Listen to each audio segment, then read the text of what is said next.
भी बहुत डाउट आता है एक कि थ्योरी होती है, थ्योरी कोचिंग में थ्योरी पढ़ा रहे हैं जैसे थोड़ा सॉल्व एग्जांपल्स करा लेते हैं। अब ना लोगों को क्या होता है, हो गया चैप्टर कोचिंग में, Mm, अब डीपीपी थोड़ी बची है और मॉड्यूल थोड़ा बचा है, बुक mm, थोड़ी बची है करने के लिए। अब उनको है कि भाई थ्योरी थोड़ी हम भूल गए हैं तो mm. रिफ्रेश करनी है थ्योरी।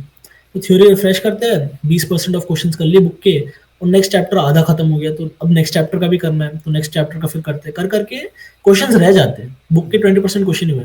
अब जब तुम कभी उठाओगे बाद में, जनवरी अटेम्प्ट में है मान लेते हैं और दिसंबर में तो बहुत टाइम है। Yeah, so I'm currently based. I'm currently studying electrical and electronic engineering in NIT Trichy. It's my first sem. Like first sem has already over. So yeah, it's ends in break right now. So yeah, I think like the biggest source is that you have protection against, like I'll get placed. It's the best institute in my country. If I'm pursuing in, I want to pursue engineering, and like you can pursue engineering from foreign also, but in India, yes, it's the best thing you can do. And according to, like, if you're taking PCM, mostly people are into, okay, I have to give JE because they think, okay, I don't have many options. If I'm taking science in maths, I have to do engineering, and when I have to do engineering, what's the best I can do? Like that's from IITs, and IITs have like the best infrastructure. It has like profs who have a lot of research papers, have done PhD, have experienced prof, like have been teaching from last past 20 to 25 years. You get a good alumni base in IITs because IITians have done a lot of startups. So if you get into a good IIT, there are, you are there, you will find some connections through alumni or something, and of course the brand value that I'm in IIT. You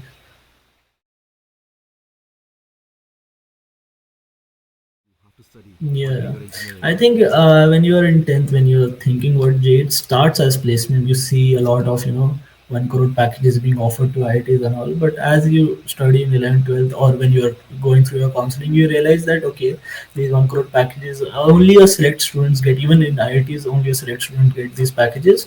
And then you are like, okay, even if I want to, like, you're actually interested into learning about engineering and all. And if, when you're actually interested, you think, okay, this wherever I'm going, I'll be actually taught about these things and would have an opportunity to have a higher studies on this. So yeah, then the focus shifts. And also according to placements, yeah, you won't get like in crores, but you'll be secured if you're already in an IIT, that okay, I'll have a job, I don't have to worry about that. It's now where I have to like base, you have already reached that minimum base, that okay, I'll get placed, I don't have to think about layoffs and all that, that I won't get a job or something, but where I go from there.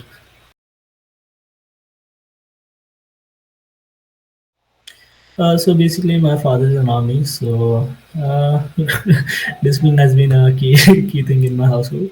Other than that, I think a lot of students start from usually their 11th and 12th. So I was among them. I gave my entrance exam at FITSI around my 10th end, and I'm from the COVID batch of 10th.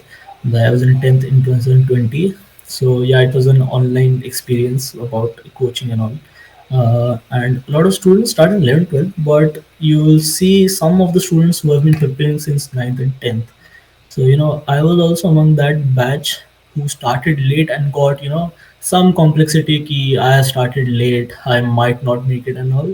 But I had an elder brother who also started in 11th and 12th and got a good idea and all. And he told me it doesn't, really matter how early you start, but whenever you start, you don't stop from there. You have to be consistent about it. So even a lot of students in 9, 10, they'll start, they'll study a lot, become a little inconsistent, and then you can easily surpass them. So that's not that big of issue. But still, at the back of my mind, since in the whole 11th, I was like, okay, I'm little behind them, because in 11th, when you've just started, all right, you start with the first 2 chapters, 3 chapters, you'll see those students excelling those chapters because they have already have a good base, foundation. So I think my advice would be, don't get overwhelmed in that first initial phases, because at that stage, mostly like 60-70% of the competition is gone, who have just started in 11th. Those students might have good potential, have better potential than you, but they get overwhelmed. They think that, oh, they are already behind, and they already start slacking off. They think, I'll think for other, alternatives. J is not for me, I didn't start in 9, 10. They might, blame this, that they didn't start early, and then they just stop. So you don't have to stop, you have to be consistent first of all. And another thing is, like, you might be thinking, okay, so first step is to join a coaching institute. in 11th or maybe ninth. That might also not be true. That a coaching, I would say, has become obviously a business that everyone knows, but also coaching is not that necessary. But coming from someone who has done coaching, you will obviously not believe me that okay, I don't have to be in coaching to do it. Even in coaching, I would say it's not about the coaching but the peers you meet in coaching. Those are the people who will be more motivated. You will get motivated by watching them study and all. So it gives you an environment. If you can recreate that environment in your colony, wherever you're living, or with your classmates in your school, then good enough. You'll do good. It doesn't matter if you're starting from a coaching institute or not. Mm-hmm. And anyway, there are a lot of alternatives. You can study the whole syllabus in YouTube also, but again, that requires discipline. So I personally say that requires a lot of discipline. Personally, I too didn't have that discipline. Like if I'm given 12 hours in the morning since like 6 to 6 a.m. to 6 p.m., I'll probably just wake up, play, eat, and then go out and play.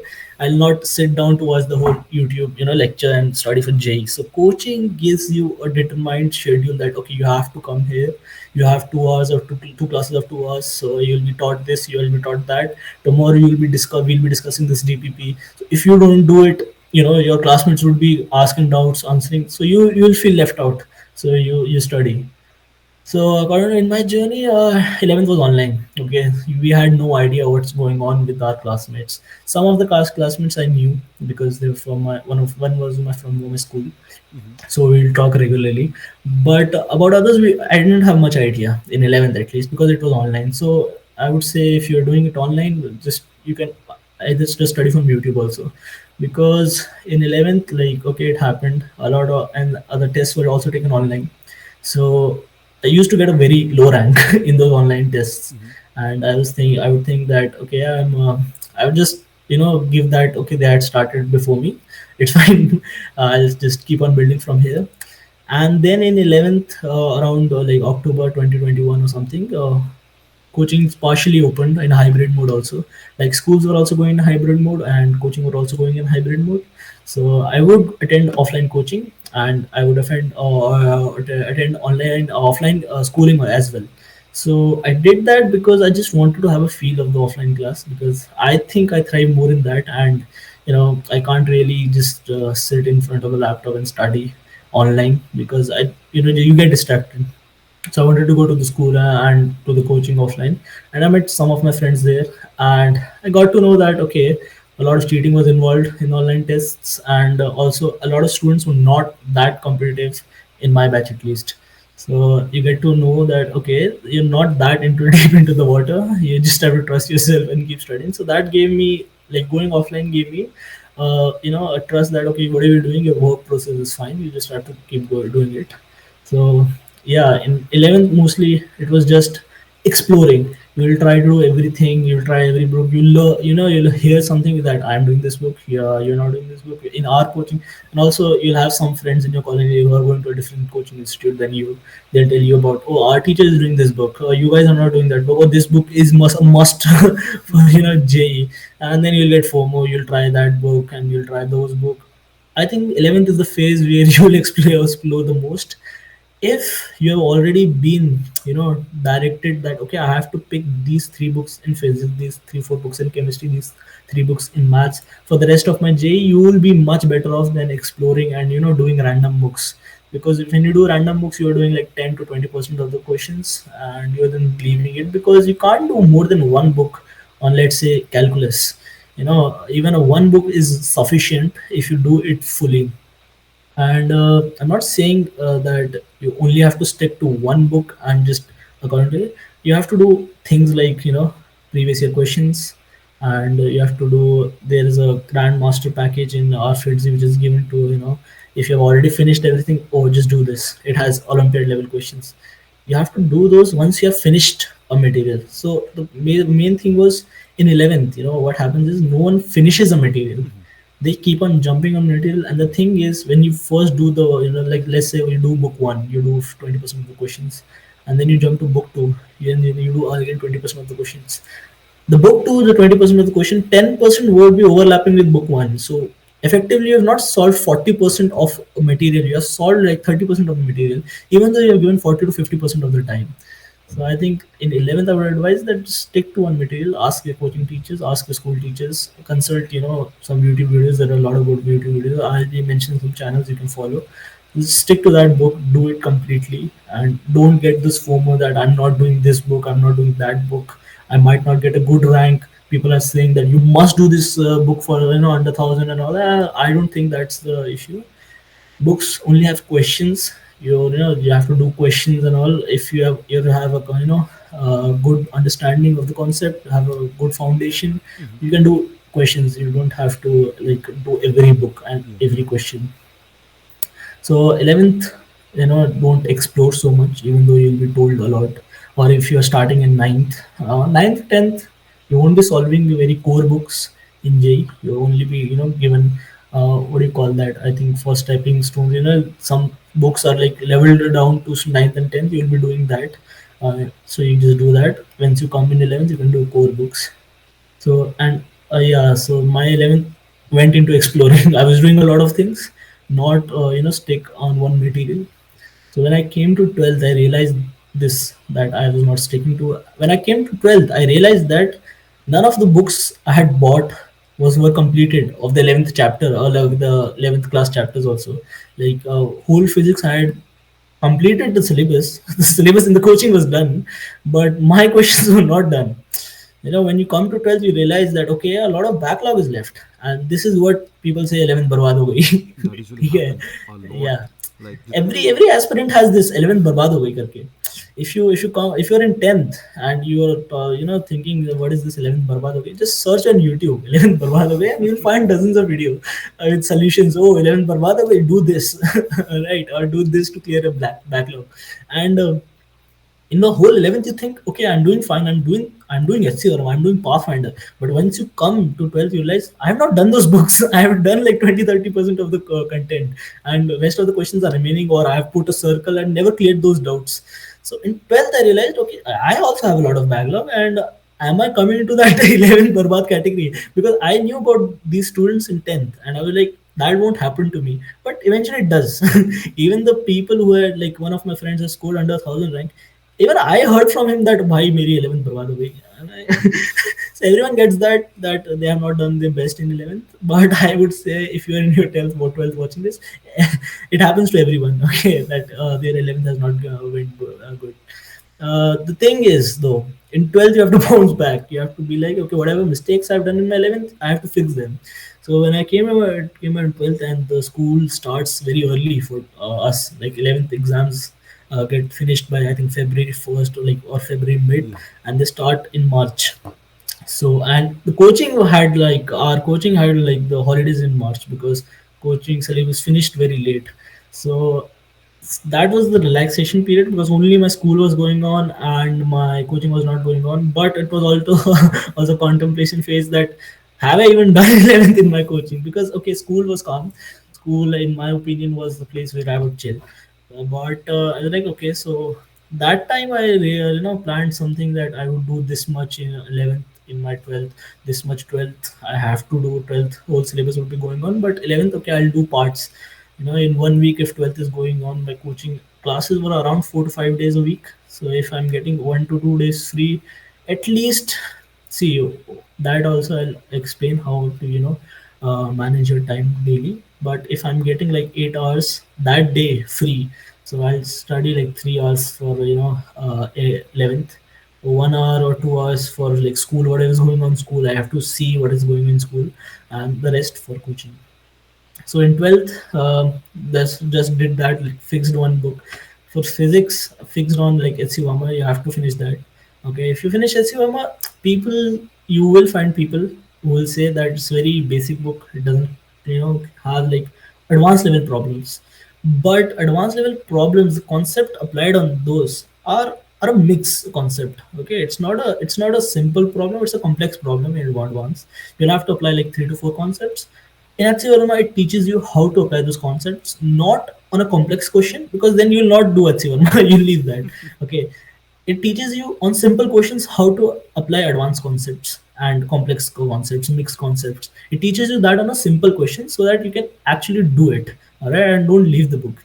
You have learned, or you can even go online and see, percentage solved question paper of advance and rank got. So even if you solve like 40 to 50%, you'll get a good rank to get into a good IIT. So if someone made a book like that, people will not solve it even 50%, because that'll happen if there are advanced level questions, you'll not solve it Yeah. completely.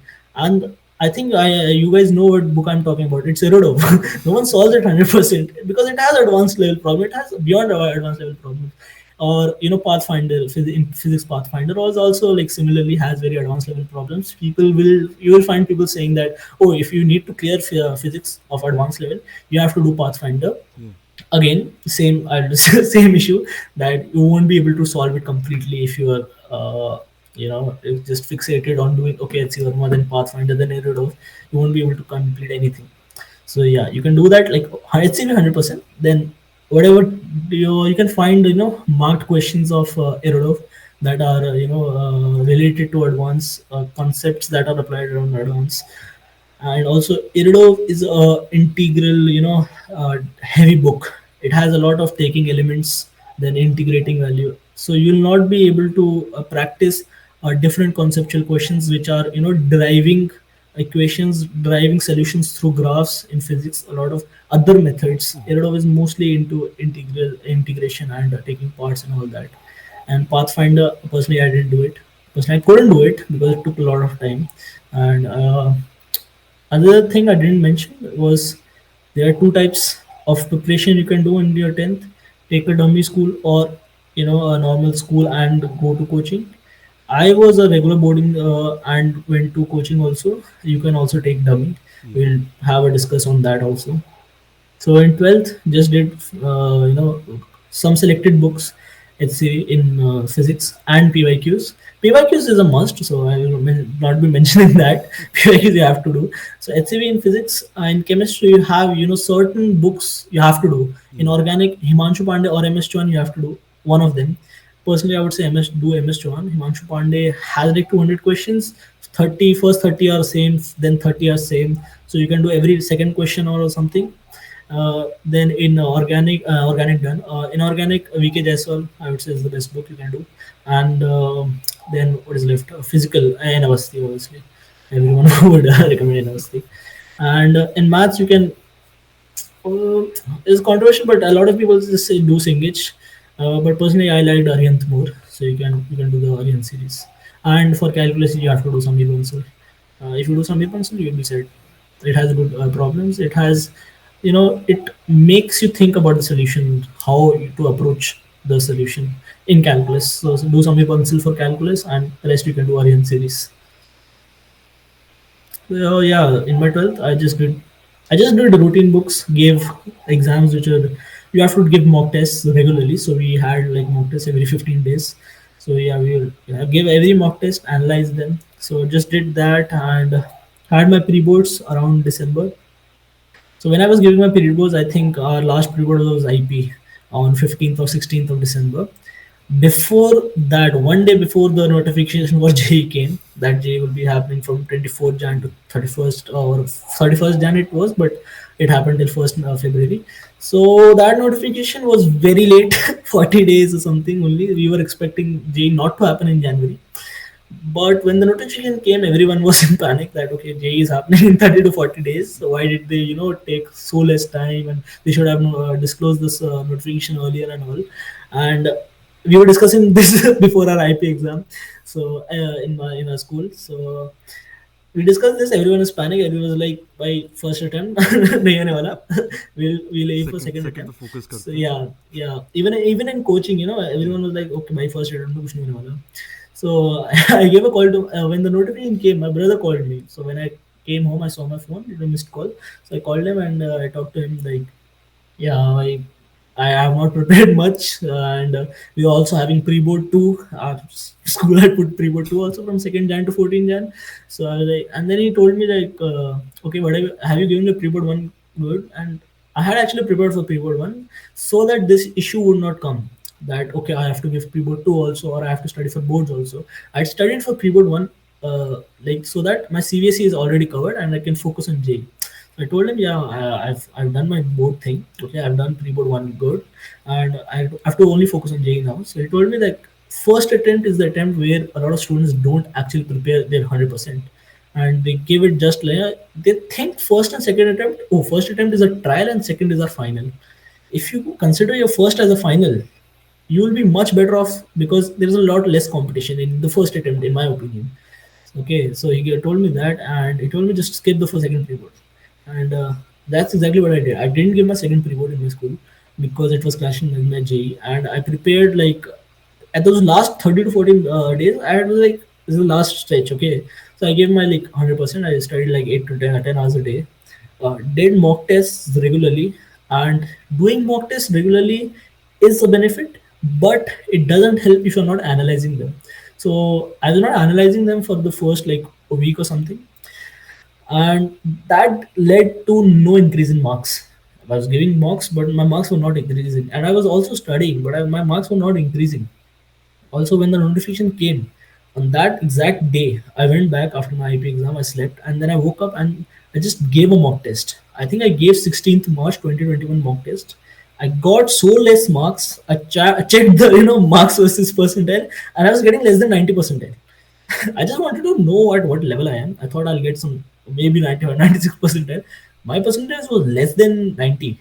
All right, so I was like, okay, I'm deep into work. I'm very very done for. I have to start studying. So my first mock it was less than 90 percentile. Okay, if you do that comparison, even though you shouldn't, I was just checking where I am standing right now. So I used to only give previous year question papers. I would not give coaching mocks, and because personally I found them not J relevant, because in coachings they don't want you to be, they don't care much about your mains percentage. They don't care if you're going into, Yeah. through your mains. They are preparing you for IITs, so they'll even set main mocks as advanced mocks. Yeah. They'll put advanced questions. When you come back and analyze, you find okay, this is J Advanced 2014 PYQ or 15 PYQ, 16 PYQ, and then you'll be like, bro, I was giving a mains mock. Why they put advanced type questions? So I wouldn't give mains coaching mocks because they were not set as mains.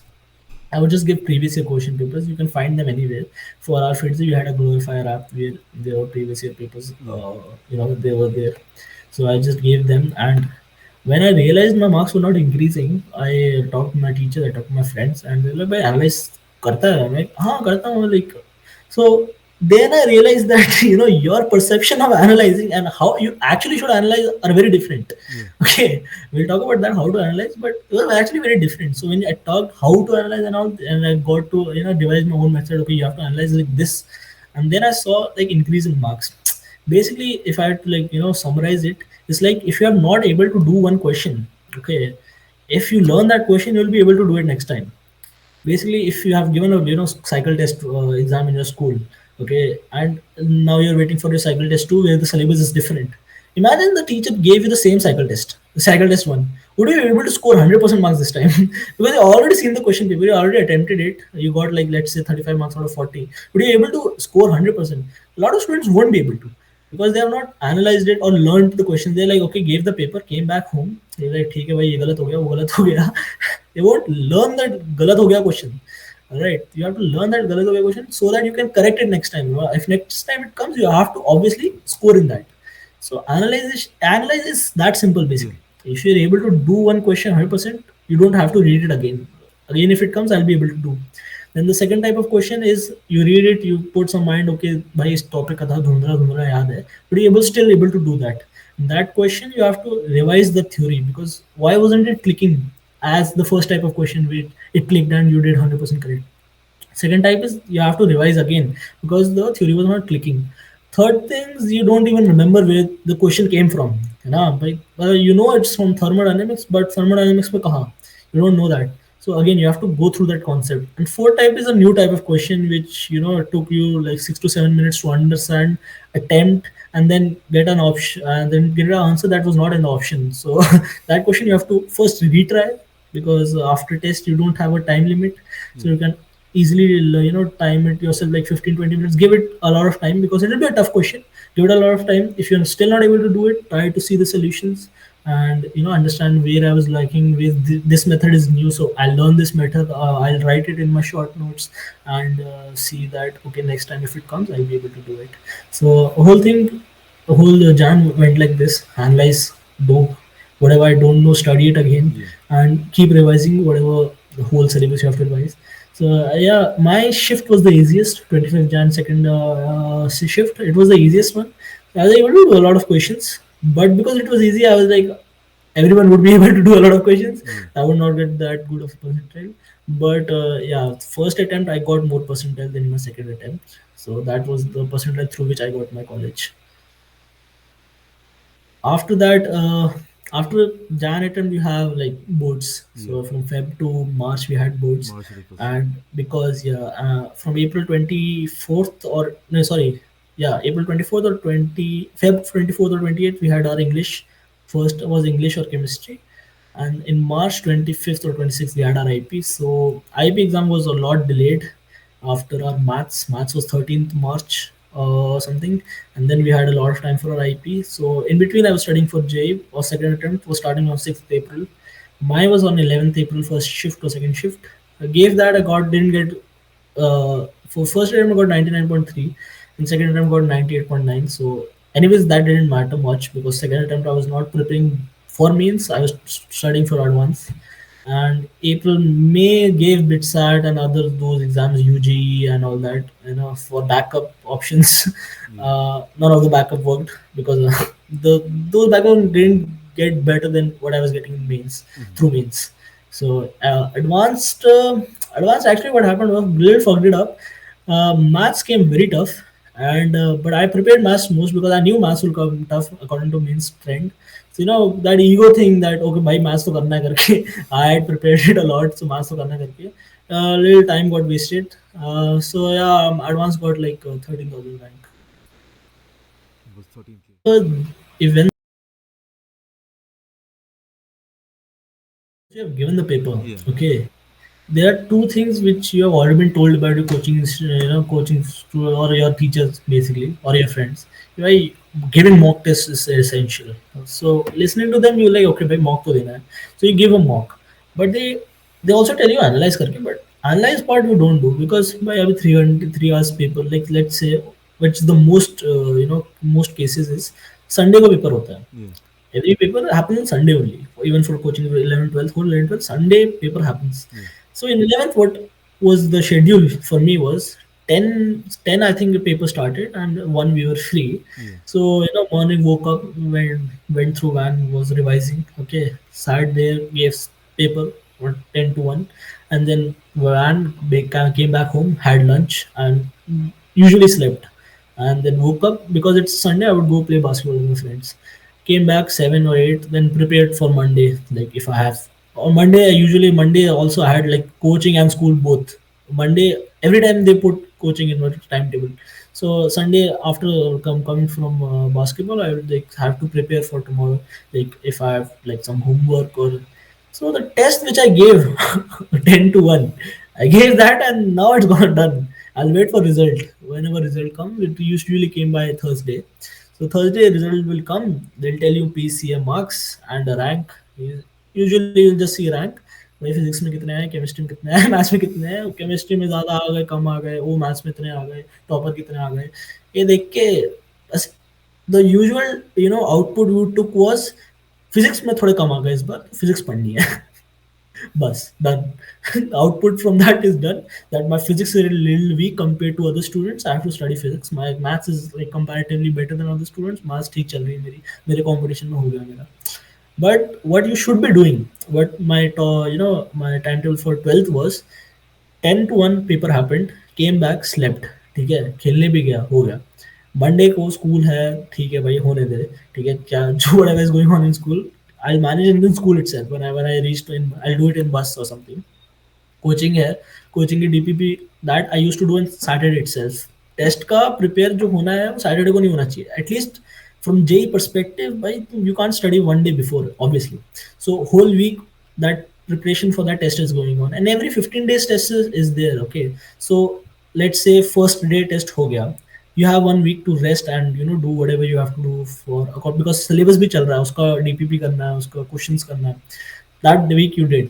Now the second week, 7th day पे हम तो अगले 14th day पे मेरा test है एक और. Every 14 days test हो रहा है. तो नेक्स्ट 7 to 14 डेज में DPP चल रहा है, सिलेबस चल रहा है. मेरे को 1-2 घंटा निकालना है to study for that test. Okay, a 1 to 2 hours I'll study for that test, which is on Sunday. I'll start from before that Sunday itself, one before. I'll start from that, and that Sunday I have a lot of time because coaching नहीं होती है, test नहीं होता है, school नहीं होता है, Sunday बहुत free है.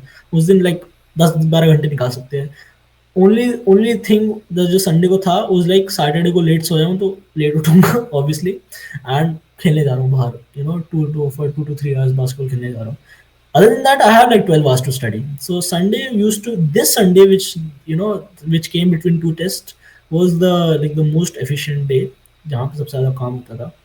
सो ये पूरा वीक पढ़ा, 1-2 घंटे निकाला टेस्ट के लिए, एंड टेस्ट दे दिया, आके सो गया, खेलने गया. 7 o'clock आई एम बैक. फ्रॉम 7:30 to like 8:30, 1 घंटा पहले देख लिया which all questions I had like marked as circle कि भाई ये तो हुआ ही नहीं. वो सब देख लिया, उसका टॉपिक लिख लिया. लाइक फिजिक्स, थर्मोडायनेमिक्स ये नहीं हुआ. अब थर्मोडायनेमिक्स तो चल वो तो 11th का टॉपिक है, but we also had to have like a recap of 11th वाले टेस्ट भी होते थे. सो लेट्स से कैपेसिटर का ये टाइप ऑफ क्वेश्चन नहीं हुआ जिसमें डायरेक्टर ऐसे स्पीड से आ रहा है करके और अलग वो और वेरिएबल हो रहा है, पता नहीं जिनको समझ आएगा नहीं आएगा. ठीक है, मान लेते नहीं हुआ तो मेरे को I have to go through that question again and उसको अटेम्प्ट करने करके. So from 7:30 to 8:30 I will do this कि I have to come back and do this questions. Then 8:30 to 9 let's say dinner हो गया. From 9 to 12 again 3 hours है. उस 3 hours तो नहीं लगते, लेकिन या उसमें पूरे क्वेश्चन को गो थ्रू करना, वापस सारे क्वेश्चन को गो थ्रू करना जो नहीं हुए, जो थोड़ा धुंधले धुंधले थे. अगेन दैट स्ट्रैटेजी कि भाई ये हो गया तो फर्स्ट अटेम्प्ट में हो गया, इसको छोड़ो, इसको देखने की जरूरत ही नहीं वापस. सेकंड अटेम्प्ट में I could like partially do it. I have to go through the theory again कि whatever was missing. If it's in my short notes, I'll highlight it. Okay, if like there are three type of notes: theory, like whatever you have done in your coaching, you have written coaching notes. Then there are short notes which I used to write from my books and my theory. And then there are the third type of note that's in the short notes only. I have marked it. Like even if I had written in my short notes, I like kept forgetting it in my exam. So you have to mark it, highlight it. So about short notes also we'll discuss. So the 9 to 12, 9 p.m. to 12 a.m. That was the most efficient analysis of the paper that used to happen, because उसमें पूरा paper discuss हो जाता था कि ठीक है यहाँ यहाँ I couldn't do it. So you have to go through that again and again. And you know what happens is when the overlapping syllabus comes, you are able to solve more amount of questions. You are able to solve the questions which you were not able to solve before, and that is key. That is what you have to achieve for. If you're able to do all your, some questions you are already able to do, you'll be able to do. There's no issue in that. The questions you're not able to do, you have to be able to do it in the next test. यही गोल है हमारा. तो that comes from analysis. That is great. So like analysis like stands one of the most important things in like giving J or any exam. So that was an incredible journey that you had, a lot of ups and downs and failures, but like still making it to NIT Trichy, and that too with a 99.3 percentile in JEE mains and a Yeah. rank like 13,000 in JEE advanced. That is great. So moving forward, what do you think like are coachings really necessary? Like you yourself went to FITGI, right? So do you think that Yeah. people should join a coaching in order to like clear the JEE examination? See, mostly students who are in 9-10 would be going to a, let's say, tuition, would have a home tuition, or would have a subscription of whatever platforms are there. All right. If you are one of those who are going to coaching, you know, and you're fine with it, then you can join coaching. Take it if your financial situation allows it. Yeah, If your financial situation doesn't allow it, you are already accommodated to an environment of sitting down and studying. yeah, Okay, so you can study through YouTube in 11th, 12th. You just need guidance. You need guidance. That's for sure. You need guidance. I had a lot of guidance from my elder brother and my teachers, but you for sure need guidance. For that, you have to find mentors. Somewhere you have to find either like talk to your seniors, talk to, if you have an elder sibling, go well enough. If you have good teachers, supportive teachers like me, then they are good enough. If you have none of those, try to make friends who are in similar situations or going to coaching. Try to take mentor from them, but also don't take it as like the only primary guidance, because then again you'll get might get FOMO like भाई हमारे coaching में ये हो रहा है करके. That again is not. If you're from the second, you're getting home tutored, then and see, for everything financial situation अगर कर रही अलाउ तो जाओ कोचिंग, मैं तो बोलूँगा जाओ. ठीक है. If it's like far transportation तो maybe not. Try to get some online subscription. बहुत सारे प्लेटफॉर्म्स है. ठीक है. पीडब्ल्यू है और ये मोहित यागी का कंपटीशन है. और बहुत सारे हैं. तो मिल जाएंगे तुम्हें. अन अकेडमी है. अन अकेडमी तो personally I wouldn't recommend. Like हमारा एक दोस्त था मुझे, he didn't really like it, so he told me भाई मत लेना करके. Yeah. So I wouldn't recommend them, but या ऐसा बहुत है. ठीक है. वो कर सकते हो अगर if your financial situation doesn't allow. बाकी कर रही है तो जाओ, नहीं कर रही है तो देयर आर ऑल्टरनेटिव्स. ऐसा नहीं है कि if you are not going to coaching you won't be able to clear. So necessity नहीं है, लेकिन लाइक हेल्प तो होती है. If you going to coaching help तो होती है. That help you can do by yourself, but again अगर खुद कर रहे हो तो मोर वर्क पड़ेगा, बट डुएबल है. ऐसा नहीं है if you are not going you are already कि हो ही नहीं सकता. हो सकता है, मेहनत ज़्यादा लगेगी. So if you are ready to do that मेहनत, भाई करो. ठीक है. इसमें क्या ही है, करो उसको. और ऐसा नहीं है कि you won't have resources. Resources बहुत है, बस एक्स्ट्रा मेहनत लगेगी. तो if you have to do, if you like down to do it, then कर लो. I think like both of them, मतलब consistency चाहिए. Consistency is one of the things that you need. See consistency क्या है ना, अगर तुम coaching जा रहे हो तो थोड़ी थोड़ी आ जाती है. Yeah. क्योंकि कोचिंग में डाल रखा है. अब ऐसा तो है नहीं तुम क्लासेस ही नहीं जाओगे. You are not going to classes because your parents will force कि भाई हमने पैसा डाल रखा है. तुम घर में नहीं बैठ सकते. भाई घर में तो आ जाएंगे ना, ऑफिस आवर्स के बाद तो पेरेंट्स आ जाएंगे. कोचिंग तो वैसे ही शाम को होती है, तो ऐसा तो है नहीं तुम बैठ जाओगे घर पे, because your parents will be there, they will send you. So coaching में यही होता है, कंसिस्टेंट तुम हो नहीं तब भी बना देते हैं. एटलीस्ट तुम क्वेश्चन सॉल्व नहीं कर रहे तो इतना कंसिस्टेंट तो बना देते हैं कि तुम क्लास में अटेंडेंस लगवा रहे हो, कि भाई तुम क्लास जा रहे हो, तुम कुछ तो सुन रहे हो. और coaching teachers won't allow you to like sleep. ठीक है. तो उतना तो आ जाता है कि कम से कम भाई कि अटेंडेंस लगा रहे, सारे जो पढ़ा रहे वो तुम सुन रहे हो. तुम बाकी क्वेश्चन सॉल्व कर रहे हैं नहीं कर रहे हो वो तुम्हारी श्रद्धा, लेकिन तुम कम से कम अटेंड कर रहे हो क्लासेस, उतना तो गारंटी आ जाता है. अब तुम कोचिंग में अगर नहीं हो, तुम्हारे को है कि भाई ये सब लेक्चर देखने हैं मेरे को आज यूट्यूब में, अब तुम घर में लैपटॉप खोल के या फोन खोल के देख लो भाई. अब पेरेंट्स को कितना ही पता लगा लेंगे तुम क्या कर रहे हो. ठीक है. बस उतना होता है कि भाई स्टडी टेबल पे बैठा है, थोड़ा आके देख लिया कि हाँ भाई स्टडी टेबल पे बैठा है. उसके बाद तुम जो भी करो भाई तुम्हारी मर्जी. ठीक है. Browser में उसमें like कंसिस्टेंसी movie थोड़ी देख इधर लो. उधर हो जाती है. हाँ, कंसिस्टेंसी उसमें थोड़ी इधर उधर हो जाती है. तो भाई ये जो कोचिंग नहीं जाते, अगर वो डिसिप्लिन है तो वो ला सकते हैं. ठीक है. Mostly it boils down to discipline. Yeah. मैं कोचिंग जा रहा हूँ, उसको डिसिप्लिन तो चाहिए कि भाई आके मैं डीपीपी कर रहा हूँ. ठीक है. डिस्कस कर रहा हूँ, डाउट्स पूछ रहा हूँ. If he is not doing that, तो क्या फायदा उसको जाने का. और ये लोग रहा होगा लोगों को, भाई ऐसा कौन ही करता है. भाई 90% लोग का यही होता है, नहीं करते, डिसिप्लिन नहीं होता इतना कि पूरे 100%. मैं भी नहीं करता था, मतलब 100% डीपीपी तो घंटा नहीं हुई मेरे से कोई 12th में, क्योंकि इतना टाइम नहीं मिलता था मेरे को, तो चल मैं स्कूल वाला था. बट या जितना भी कर पा रहे हो उतना करो, उतना तो करना ही पड़ेगा. I think like self discipline plays an important role. मतलब या तो आप या कोचिंग भी जा रहे हो या आप खुद से भी कर रहे हो, क्योंकि आप सेल्फ डिसिप्लिन, अब जैसे आपको डीपीपी मिला तो आपको भाई वो भी सॉल्व करना है. ऐसा नहीं है बस क्लास गए आप अटेंड करके आ गए. अगर आप प्रैक्टिस नहीं करोगे, and again like practice still like plays one of the most important role in anything. Yeah and in JEE I think as well like practice like what do you think about that thing, मतलब class attend कर रहे हो. सी mostly अभी एक जैसे question रहता है बहुत बार, मैं थोड़े दिनों से भी बात करी कि भाई क्यों नहीं होता किसी का. ठीक है.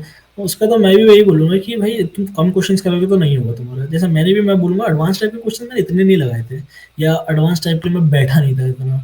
ना you have to like sit like at least 6 hours continuously, जिसमें लाइक 1 घंटे का ब्रेक ले लिया बीच में, Yeah. 3 घंटे का, because advance paper is like 6 hours का. मेरा इतना नहीं था बैठने का. मैं काफ़ी मेंस के लिए बैठा था 3 आवर्स कंटिन्यूस, लेकिन 6 आवर्स कंटिन्यूस इतना कभी नहीं बैठा था. वो ओनली इन ड्यूरिंग मे बैठा था, तब मैं एक्चुअल एडवांस के मार्क्स दे रहा था. सो जिनको नहीं पता, एडवांस का लाइक 3 आवर्स के 2 पेपर होते हैं ना, तो you have to be build that resilience also. ठीक है. और क्वेश्चंस करने होते हैं जिसमें 20-30 मिनट लगता है एक क्वेश्चन में, दिमाग में बहुत जोर पड़ता है. तो वो जोर देना कैसे आता है, क्वेश्चंस करके. ठीक है. तो जो 99% जो फेल होते हैं ना, वो इसलिए होते हैं कि क्वेश्चंस कम करे, दिमाग पे जोर कम दिया. डू मोर क्वेश्चंस, जो दिमाग में जोर लगाओ. ठीक है. तो थोड़ा हैबिट बन जाती है वो एडवांस टाइप के क्वेश्चंस करने में. अब जैसे अब ये जोर कैसे देना करके, तो मिल जाएगी तुम्हें क्वेश्चंस. ठीक है. तुम्हारे मॉडल, तुम कोचिंग जा रहे हो मॉडल में मिल जाएगा, या पीवाईक्यूज कर रहे हो तो पड़ता है, लगता है, टाइम लगता है, और ये 20-15 मिनट लगते हैं तो हम तो कितना ही कर लेंगे question paper solve. First time लगता है 20-15 मिनट, ठीक है? फिर बार बार करोगे तो डाउन बॉयल डाउन करके 5 मिनट में होता है। 5 मिनट तुम्हें मिलता है हर क्वेश्चन के लिए, एडवांस में इतने ही क्वेश्चन होते हैं। सो क्वेश्चन सॉल्व करना बहुत जरूरी है, और वो भी टाइम्ड मैनर में। क्वेश्चंस तो बहुत लोग सॉल्व करते हैं, लेकिन भाई 20 क्वेश्चन कर लिए चलो 2-3 घंटे में, तो क्या ही फायदा हुआ, ठीक है? जैसे मेंस में जो रहता है 75 क्वेश्चन होते हैं, 60 क्वेश्चन सॉल्व करने होते हैं 3 घंटे में। और एक सेक्शन में जैसे 20 क्वेश्चन करने हैं, पहले तुम्हें ऑब्जेक्टिव, फिर 5 क्वेश्चन करने हैं तुम्हें इंटीजर के, लाइक 75 क्वेश्चन करने होते हैं, 90 मिलते हैं। 75 क्वेश्चन करने हैं तुम्हें 3 घंटे में, उस हिसाब से तुम टाइम लगा लो कि इतना ही मेरे को घर में भी करने हैं। घर में एक्चुअली थोड़ा तेज करने हैं, because you don't have that exam pressure. Side में भाई क्लिकिंग आवाज हो रही है, आ रही होती है, दूसरे क्वेश्चन टप टप क्लिक करे जा रहे हैं, कुछ साले आवाज निकाल रहे होते हैं कि हो गया करके, और फू फू कर रहे होंगे ऐसे, शू करके हो गया क्वेश्चन। वो सब एग्जाम टेम्परामेंट होता है, वो बिल्ड करना होता है, वो घर में बिल्ड करो। 3 घंटे बैठो, आराम से टेस्ट दो, उसमें try to do it like in less time then exam, क्योंकि एग्जाम में बहुत वेरिएशन आएंगे। हो सकता है भाई, पहली बात तो घर जैसा एनवायरनमेंट नहीं मिलेगा एसी वेसी का। अभी तो we are recording this during winters, तो ठीक ठाक है, जैकेट पहन ली है, you are feeling comfortable. Exam कब देते हैं हम? चलो जाने टाइम तो ओके कोल्ड रहेगा, अप्रैल टाइम बहुत गर्मी रहती है, और एडवांस तो जून में होता है, तो वो तो लग जाते हैं, क्या क्या ऐसे ठीक भी है? चलते सेंटर्स में आप जाते हो तो? हमारे सेंटर में तो फैन ही नहीं चल रहे थे। वाओ। वॉल फैंस थे, मेरे साइड वाला तो चल ही नहीं रहा था, ठीक है? तो समझ जाओ, वैसे वैसे वो भी नहीं रहता गर्मी है। हो रखी है यहाँ पे, और तुम हाँ, मेंस्ट्रुअल गर्मी में मार दो। वही वो होता है वो। तो वो टेम्परामेंट बनाना है, ठीक है? क्वेश्चंस करने हैं टेम्परामेंट के साथ, कि भाई एग्जाम ही चल रहा है। ये मोस्टली क्या होता है 11th में तो बहुत होता है कि भाई क्वेश्चंस मिल गए, आराम से कर रहे हैं, गाने म्यूजिक सुन के। अब म्यूजिक का भी थोड़ा कंट्रोवर्शियल है, सुनने हैं नहीं सुनने हैं। मैं तो बोलूंगा 11th में मैं सुनता था, मेरे को लगता था कि ज़्यादा कुछ नहीं हो रहा है। 12th में आके थोड़ा होने लग गया कि भाई थोड़ा ब्लॉकेज आ जाता है दिमाग में, कि भाई सोच नहीं पा रहे कि ये इस मेथड से हो सकता है, उस मेथड से हो सकता है। जैसा एग्जाम है, पूरा वैसा सिचुएशन दे के ही क्वेश्चन सॉल्व करने चाहिए मेरे हिसाब से। टाइमर लगाओ, ठीक है? टाइम्ड मैनर में लगाओ कि भाई, और ऐसा ऐसा टारगेट मत बनाया करो कि 20 क्वेश्चन करने ही करने हैं इतने में, 20 क्वेश्चन अटेम्प्ट करना है, ये टारगेट लगाया करो। एग्जाम में तुम ये थोड़ा ना सोचते हो कि 100% क्वेश्चन पेपर सॉल्व करूंगा, ये तो लगते हो ना सारे क्वेश्चन एक बार देख तो लूं। और ऐसे भी नहीं होना चाहिए मिस हो गए कुछ क्वेश्चन। ये तो होना चाहिए 100% क्वेश्चन मैंने देख लिए, ढंग से मैंने एक ऑनेस्ट अटेम्प्ट दे दिया सब क्वेश्चन को। तो यही रहना चाहिए। जैसे लेट्स से 1 घंटे में I have decided to do 30 question, तो 2 मिनट लगे मिलेंगे मेरे को एक क्वेश्चन में। जैसे डिपेंड्स ऑन सब्जेक्ट वाइज तुम्हें कितना देना, मैथ्स में ज़्यादा देना होता है, केमिस्ट्री में कम देना होता है, फिजिक्स में मॉडरेट देना होता है। If you are doing let's say chemistry की डीपीपी, बोल दिया मैं 2 मिनट दूंगा हर क्वेश्चन को, तो ऐसा नहीं है कि 2 मिनट के बाद बोल रहे हो भाई हो गया 2 मिनट आगे बढ़ा। ऐसा नहीं है। डू फर्स्ट क्वेश्चन, हो सकता है आसान हो थोड़ा, 1-2 मिनट के अंदर हो जाए, ठीक है ना? तो क्वेश्चन वाइज टाइम नहीं करना है, बट ये है कि 20 क्वेश्चन जो है हर को ऑनेस्ट टाइम दे दिया मैंने 1 घंटे में। 1 घंटे में हर 20 क्वेश्चन में मैं पढ़ लिया, मेथड देख लिया, अटेम्प्ट कर लिया, थोड़ा लिख विख लिया। अब आंसर आया नहीं आया, उसका हम बाद में एनालिसिस करेंगे, कितने सही है, कितने नहीं आए, कितने गलत हो गए, वो सब फिर हम बाद में करेंगे, लेकिन 1 घंटे में सब कुछ करना है। तो टाइम मैनेजमेंट में करते हो तो तुम्हारी थोड़ी स्पीड बढ़ती है, ठीक है? गलत वालों को जब एनालाइज करते हो ये वो, तो स्पीड के साथ एक्यूरेसी आती है थोड़ी, ठीक है? और फिर थोड़ा एग्जाम टेम्परामेंट भी हो जाता है, एग्जाम में तुम थोड़े ऐसे ना स्ट्रेस वेस नहीं आता। तो मैं बोलूँगा टाइम्ड क्वेश्चन सॉल्विंग बहुत ज़रूरी है, क्वेश्चन सॉल्विंग बहुत ज़रूरी है, क्वेश्चंस तो करने ही करने हैं। इवन टू डू क्वेश्चंस तो थोड़ा न्यू टाइप के क्वेश्चंस मिलते हैं, कि थोड़ा नया टाइप ऑफ दिमाग चलता है। अगर तुम क्वेश्चंस ही नहीं करके सीधा एग्जाम में आओगे, हर क्वेश्चन नया लगेगा, हर क्वेश्चन में टाइम लगेगा, और नहीं आएगी, फिर मार्क्स नहीं आएगी। Reason why majority of the people fail is because मतलब ये भी बहुत डाउट आता है एक, कि थ्योरी होती है, थ्योरी कोचिंग में थ्योरी पढ़ा रहे जैसे थोड़ा सॉल्व एग्जांपल्स करा लेते हैं। अब ना लोगों को क्या होता है, हो गया चैप्टर कोचिंग में, yeah, अब डीपीपी थोड़ी बची है और मॉड्यूल थोड़ा बचा है, बुक थोड़ी बची है करने के लिए। अब उनको है कि भाई थ्योरी थोड़ी हम भूल गए हैं, तो yeah, रिफ्रेश करनी है थ्योरी। तो थ्योरी रिफ्रेश करते हैं, 20% ऑफ क्वेश्चंस कर लिए बुक के, और नेक्स्ट चैप्टर आधा खत्म हो गया, तो अब नेक्स्ट चैप्टर का भी करना है, तो नेक्स्ट चैप्टर का फिर करते हैं, कर करके क्वेश्चंस रह जाते हैं, बुक के 20% क्वेश्चन ही हुए। अब जब तुम कभी उठाओगे बाद में, जनवरी अटेम्प्ट में है मान लेते हैं, और दिसंबर में तुम्हारे पास बहुत टाइम है, तुम दिसंबर में उठा रहे होते हो, तो हमें थ्योरी वापस पढ़नी पड़ती है, जिसमें बहुत टाइम वेस्ट होता है। तो ये भी बहुत ज़्यादा डाउट रहता है, मैंने यूट्यूब में देखा, मेरे को भी हुआ था, कि थ्योरी वर्सेस प्रैक्टिस, भाई थ्योरी कितनी पढ़नी होती है, प्रैक्टिस कितनी करनी होती है क्वेश्चंस की। yeah. तो मैं यही बोलूँगा कि पहली बात तो मैंने भी बना रखे थे एक शॉर्ट नोट्स, जिसमें थ्योरी बहुत जल्दी रिवाइज होती थी।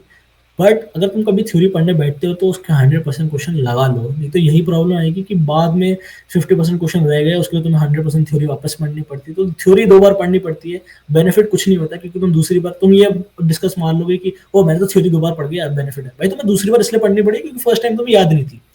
ठीक है, ऐसा नहीं है कि तुमने 2 बार पढ़ लिया तो तुम्हें बेनिफिट होगा। दूसरी बार तुम इसलिए पढ़ रहे हो कि फर्स्ट टाइम याद नहीं है। ठीक है, एक बार पढ़ लो, ढंग से पढ़ लो, उसके क्वेश्चन लगा लो। क्वेश्चन लगाने के बाद आई वुड से रिटेंशन बहुत ज्यादा रहती है थ्योरी की, because you have now known to apply it on a question, और क्वेश्चन से अप्लाई करने में ही तुम्हें मार्क्स मिलेंगे। ठीक है, यहाँ पे रिसर्च नहीं हो रही है, यहाँ पे बीएससी नहीं हो रहा है जहाँ पे तुम्हें थ्योरी पढ़ के तुम्हारा थोड़ा नॉलेज वॉलेज हो गई और तुम्हें फिर स्टाइपेंड मिल रही है कुछ, ऐसा नहीं है। तुम्हें क्वेश्चन करके दिखाना है। ये नहीं है कि भाई थ्योरी आती है क्वेश्चन में लगानी नहीं आती। थ्योरी 100% पढ़ो, फिर 100% क्वेश्चन करो।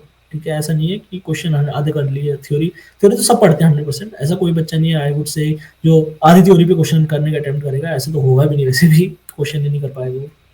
बढ़िया ये थ्योरी पढ़ने के जस्ट बाद क्वेश्चन अटेम्प्ट कर लो। हम्म। फिर लाइक सोसाइटी वगैरह का भी काफ़ी प्रेशर रहता है, फिर घर वालों का, रिलेटिव, रिश्तेदार वगैरह का काफ़ी प्रेशर रहता है बच्चों पे। हम्म, तो आई थिंक इतना कंपटीशन देख के लाइक थोड़ा like they get sort of overwhelm कि यार इतनी सारी चीज़ें एक साथ हो रही है। एक तो भाई वैसे ही लाइक बच्चा 10 से 11th में आता है, that jump like you have hmm, after hmm, like moving from 10 to 11 CBSE या जेई प्रिपरेशन, वो हम्म, काफ़ी होता है। फिर बच्चा आता है, देखता है यार कंपटीशन इतना सारा हो रखा है, फिर उसकी वहीं पे लाइक लग जाते हैं अच्छे खासे कि यार अभी तो हम्म। शांत करना था। भाई इसमें तो मैं बोलूँगा थोड़ा नार्सिसिस्ट बनो भाई, कि भाई वो भी बच्चा ही है, दूसरा कॉम्पिटिटर जो है, क्या ही कर लेगा वो। ठीक है, मैं भी उसी के एज का हूँ, ये है ना। मैं ज़्यादा पढ़ूंगा तो मेरे ज़्यादा मार्क्स आएंगे, ये एटीट्यूड रख लो। ठीक है, ज़्यादा मेहनत करूंगा ज़्यादा आउटपुट मिलेगा, ये तो लॉ ऑफ नेचर है। ठीक है, अभी वो तुमसे ऊपर क्यों है, ज्यादा मेहनत करके आया है भाई, तो ज्यादा ऊपर ही होगा। ठीक है, अब इसमें तुम्हें कॉम्प्लेक्सिटी हो रही है या तुम्हें सोसाइटी प्रेशर आ रहा है, आना चाहिए, तुम तभी फिर मेहनत करोगे। ठीक है, अब कभी कभी क्या होता है, सपोर्टिव पेरेंट्स नहीं होते हैं। ठीक है, अंडरस्टैंडिंग पेरेंट्स नहीं ये होते। ऐसा इशू मेरे साथ तो नहीं था, लेकिन काफियों के साथ होता है, मैंने देखे भी है फ्रेंड्स के साथ। उसमें वर्ड यूर रेफरिंग होता है, योर परफॉर्मेंस गेट्स प्लमेटेड, थोड़ा खराब हो जाता है, सोसाइटी प्रेशर वो सब होता है। I am not denying it, but only thing you can do is work. ये ये तो आएगा ही, इश्यूज तो आएंगे, only thing you can do is work, improve your result. और वो रिजल्ट मार के दिखा दो भाई मुंह पे कि भाई ठीक है आ गया रिजल्ट, थोड़ा शांत हो जाएंगे वो। ठीक है, यही होता है। मेरा lot of my friends have gone through it, मेरे से बात करी है डिस्कॉर्ड में, हमने पर्सनली। और मैं सोचता था कि यार मेरा तो सही है, क्योंकि my parents were very understanding, ये और मेरे को लगता है भाई मैं बढ़िया ग्रेटफुल हूँ। बट मैं उनसे तब पूछता था ना कि भाई क्या करा इसके लिए, या कभी मैं उनको बोल देता था, मैं तो यही एडवाइस देता था, because I learn this advice from other friends, कि भाई बेस्ट है वर्क करते रहो। ठीक है, साइलेंट साइलेंस में जो भी पढ़ेगा पढ़ेगा, थोड़ी देर बाद जब रिजल्ट दिखने लग जाते हैं ना, देख वो प्रेशर कम हो जाता है। ये पेरेंट्स स्टार्ट बिकम अंडरस्टैंडिंग कि ठीक है भाई वो मेहनत कर रहा है, रिजल्ट भी दिख रहा है हमें। और आई थिंक मोस्ट पेरेंट्स का यही रहता है, तब तक रिजल्ट नहीं दिखता तो तब तक लगता है कि भाई क्या ही कर रहा है ये। But I would say don't wait for result, थोड़ा पहले से ही मोटिवेटिंग रहो यार, ये आएगा रिजल्ट। ठीक है, इफ इज वर्किंग देन आएगा रिजल्ट। और अगर रिजल्ट नहीं आ रहा है तो इसका मतलब नहीं काम कर रहा भी नहीं इम्प्लाई करता। ठीक है, if is not getting result, इसका मतलब ये नहीं कि फिर तुम टूट पड़े उस पर।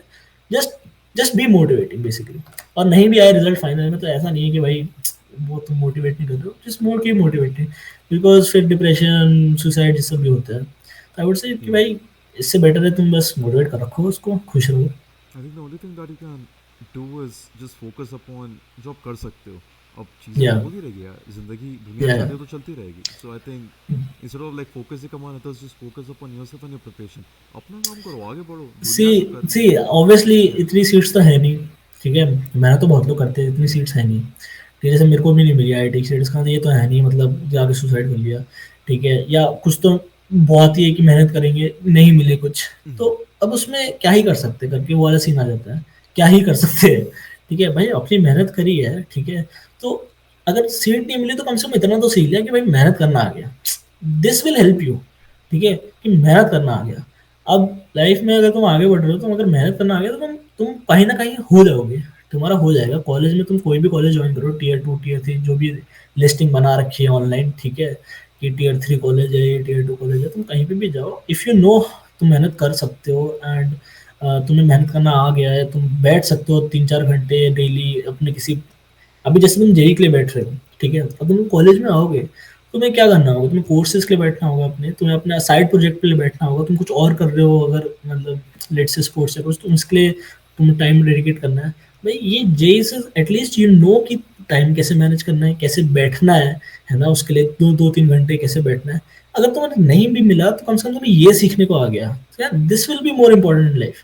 भाई ये सीखने आ गया। अब अगर तुम कॉलेज में आने के बाद एकदम वापस रिलैक्स से हो गए तो अगेन तुम्हारा नहीं होगी प्लेसमेंट। तो वही सीन है। So like in the market for industries and coachings, मतलब there is Fridgy, there is Ellen, there is a lot of coachings and all that. अब तो काफ़ी ऑनलाइन प्लेटफॉर्म भी आ गए, पहले इतने थे नहीं, बट आफ्टर हाँ। कोविड लाइक काफ़ी राइज हुआ। तो इतनी चीज़ें होने के बाद लाइक द स्टूडेंट्स मतलब थोड़े कंफ्यूज हो जाते हैं, दे आर लाइक यार क्या करें क्या नहीं करें अपन। तो like hmm. You went to Fiji because I think your brother was in Fiji earlier. Yeah तो what do you suggest people like अगर if they have to choose a particular path?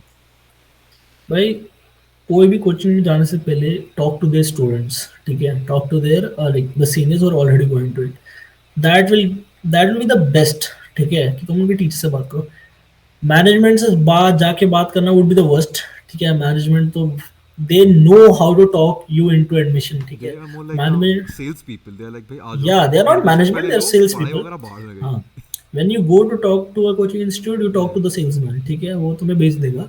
ठीक है, तो और वो तुम्हें नहीं बेचेगा क्योंकि mostly you are as a smart, but parents को बिक जाता है वो। ठीक है, पेरेंट्स आर लाइक हाँ भाई हो जाएगा करके, they get sold into it. या I would say talk to the seniors. Seniors would let you know कि हाँ भाई ये टीचर अच्छा है, ये टीचर अच्छा नहीं है, ये मेरे को इससे समझ आता है, इससे समझ नहीं आता। या कुछ कोचिंग में जाके सीधा बोलेंगे भाई मत आ करके इधर। ठीक है, डोंट कम हियर। ओके, बाकी ऑनलाइन देख कोचिंग का तो यही है, तुम जाके बात करो सीनियर से। ठीक है, वट एवर सूट्स यू, तुम जाओ उधर ले लो एडमिशन अगर इफ़ यू कैन। ठीक है, senior talk to seniors. Online platforms का अब बहुत ही गंदी एडवाइस या क्या, best platform to know about online platform है रेडिट। भाई रेडिट में अनसेंसर्ड ओपिनियन मिल जाएगा तुम्हें अनसेंसर्ड अबाउट मिलेगा। एवरी, या या about every platform you will get uncensored opinion. बाकी तो सुना ही होगा फिजिक्स वाला, या एंड एक मोहित यागिसा का एडू कंपटीशन है, आई पर्सनली लाइक्ड इट। और अदर अदर अदर प्लेटफॉर्म्स तो मेरे को इतना आइडिया नहीं है, या लेकिन यही दो काफ़ी है आई थिंक। वो that's okay. So about like the time management thing, so like in IIT hmm. and like preparing for JEE, I think the most important thing is to manage time. भाई बच्चों के boards भी रहते हैं, then like you have या a lot of things to like work upon in JEE, coaching जाना, coaching से आना, थक जाते हैं, स्कूल जाओ, स्कूल से आओ, unless until like you have a dummy school. So how did you manage your JEE schedule and the time with school? या सी 10th में ऑप्शन था कि डमी और स्कूलिंग में ले लूँ। ठीक है, मोस्टली मेरे को तो था डमी में जाऊँगा तो ज़्यादा टाइम मिल जाएगा, ज़्यादा बेटर हो जाएगा करके। But my brother and my parents were like schooling के साथ ले लो, you will have a much better mental Yeah. Outlook और थोड़ा वो रहेगा। पता नहीं मैं हाउ वुड आई बी नहीं, इसको प्योर वाइट प्योर ब्लैक में तो नहीं बता सकता कि बेटर था या नहीं था। बट आई वुड से कि मैंने क्योंकि स्कूल के साथ लिया था तो दो चीज़ें थी मेरे में। When I have a lot of time ना, उतना यूटिलाइज नहीं करता मैं उसको। और आई थिंक बहुत लोग के साथ इश्यू आता होगा, तब बहुत टाइम होता है हाथ में तो कुछ नहीं होता, Mhm. कुछ काम नहीं होता। ठीक है, सो दैट आइडियोलॉजी के साथ मेरे को था when I am forced into it कि भाई Yeah. School, because if you are a dummy school का भी मैनेज करना है तुम्हें, ऐसा नहीं है कि तुम बोर्ड्स नहीं दोगे Yeah. या प्रैक्टिकल नहीं दोगे। तो उसका फिर मैनेजमेंट पता नहीं कब आएगा, कभी तो आना पड़ता है। मतलब मैं तो डमी वालों को बहुत हेल्प कर रहा था, अपने ही प्रैक्टिकल सिखाया था मैंने डिस्कॉर्ड वीसी में बैठ के 3-4 घंटे। ठीक है, उनको सिखा रहा था मैं डमी वालों को, लेकिन जो भी मेरे डमी में दोस्त थे। लेकिन या स्कूल से आई वुड से ये था थोड़ा मेरे को, मैं तो चिल करने जाता था स्कूल में, लाइक दोस्तों से मिल लिए, ब्रेक में मस्ती कर ली। ठीक है, बंक वंक कर लिए 1-2 पीरियड, और यही यही रहता था। और बाकी टाइम मैनेजमेंट का एक बहुत ही अच्छा चैप्टर था इंग्लिश में, पता नहीं 11th में था 12th में था, इंटरव्यू वाला।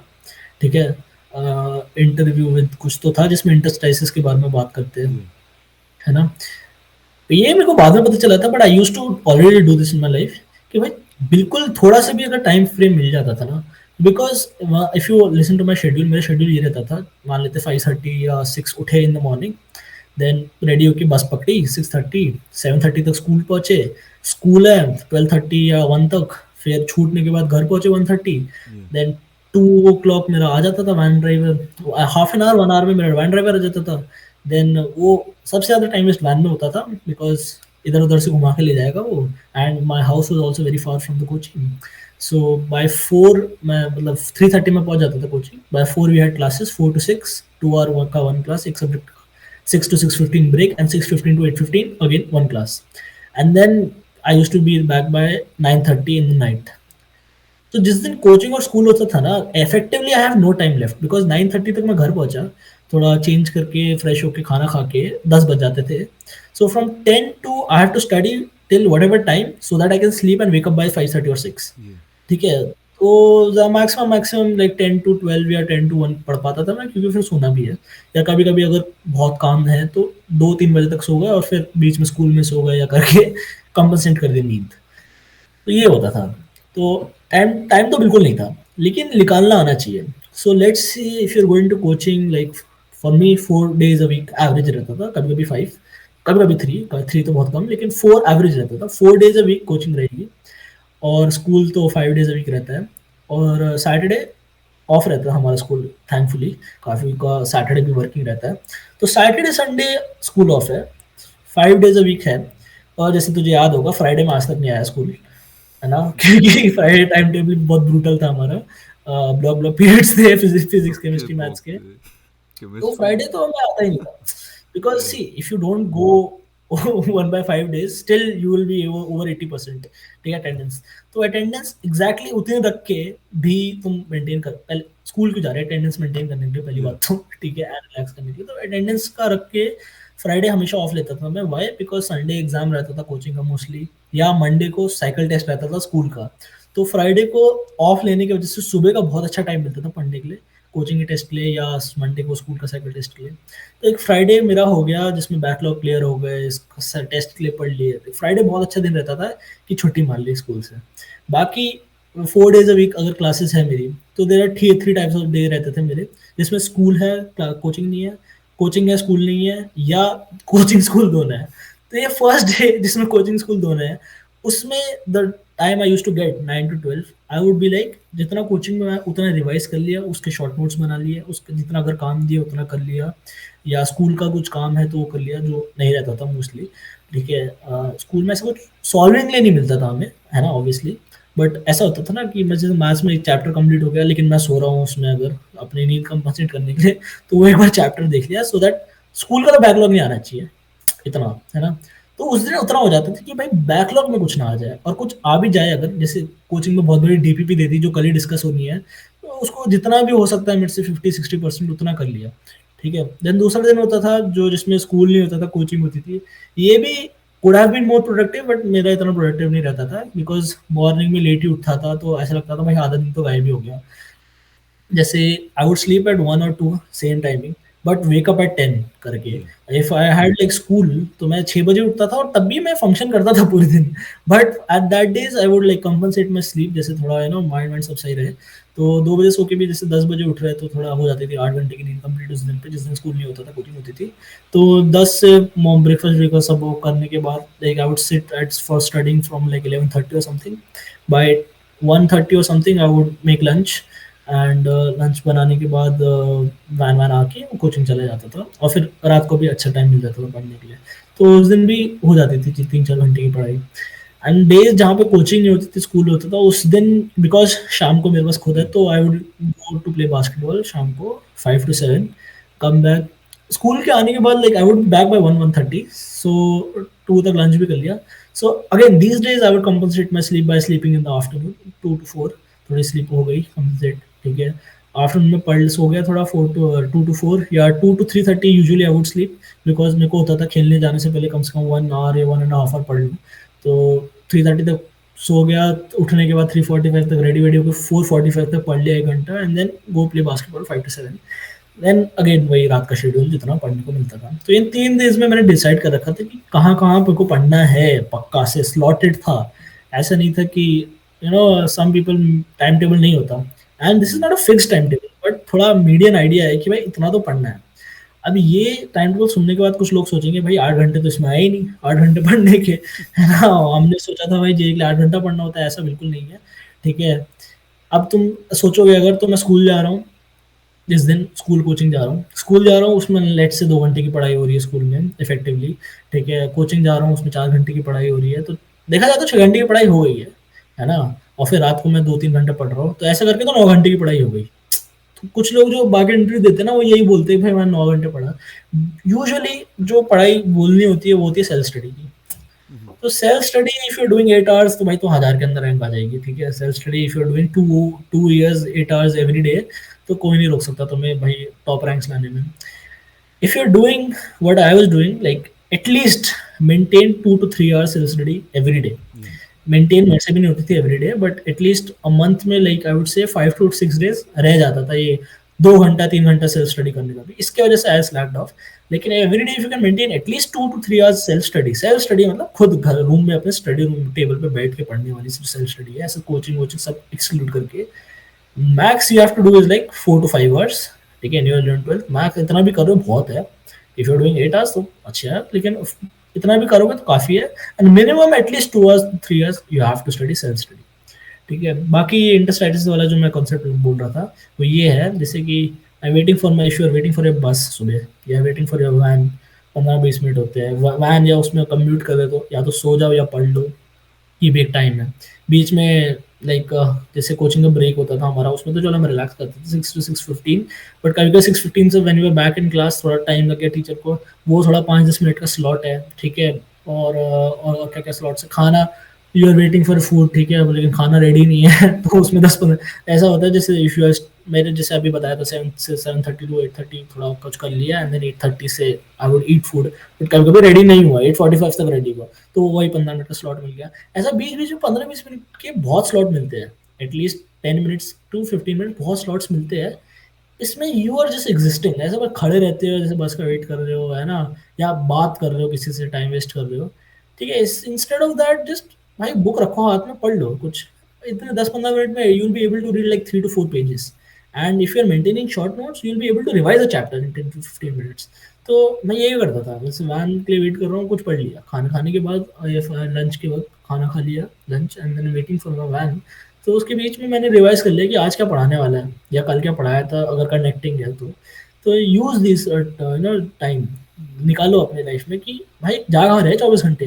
If I am sleeping like let's से 5 to 6 आवर्स डे, ठीक है, अटेंडिंग स्कूल इतना, अटेंडिंग स्कूल भी इफेक्टिव देखना कि इस पीरियड में पढ़ाई हो रही है, इसमें नहीं हो रही है ना, या बस में कम्यूट हो रहा हूँ।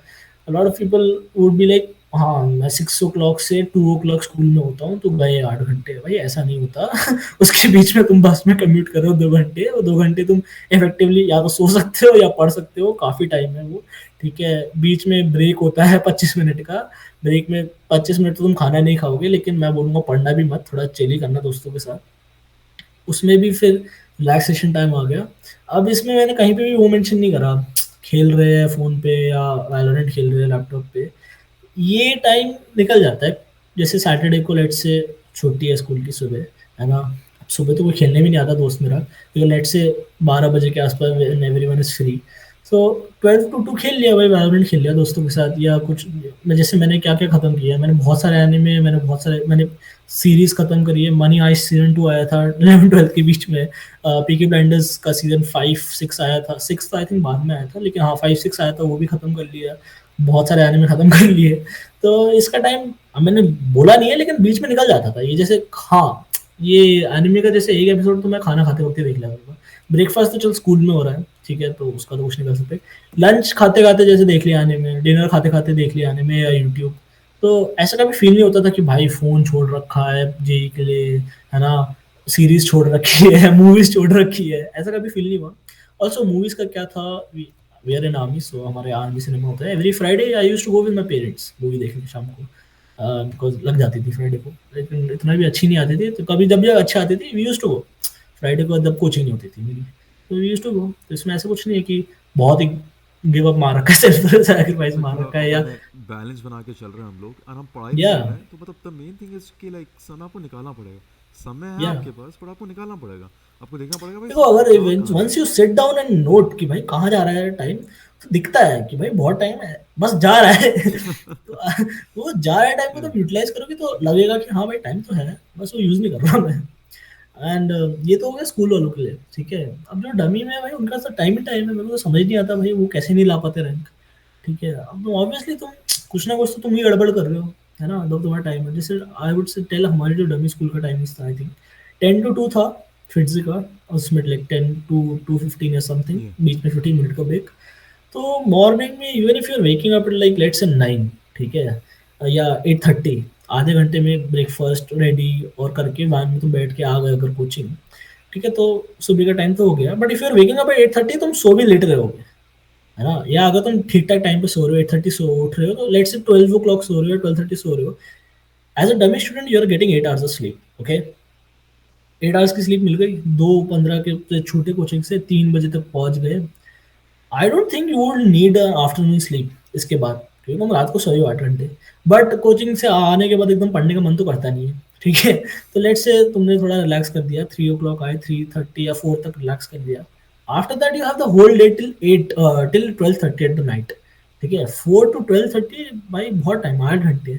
इसमें से तुम 2 घंटे अगर फालतू कामों के लिए भी निकाल दो, every day you can achieve 6 hours of self study, बहुत है, बहुत है।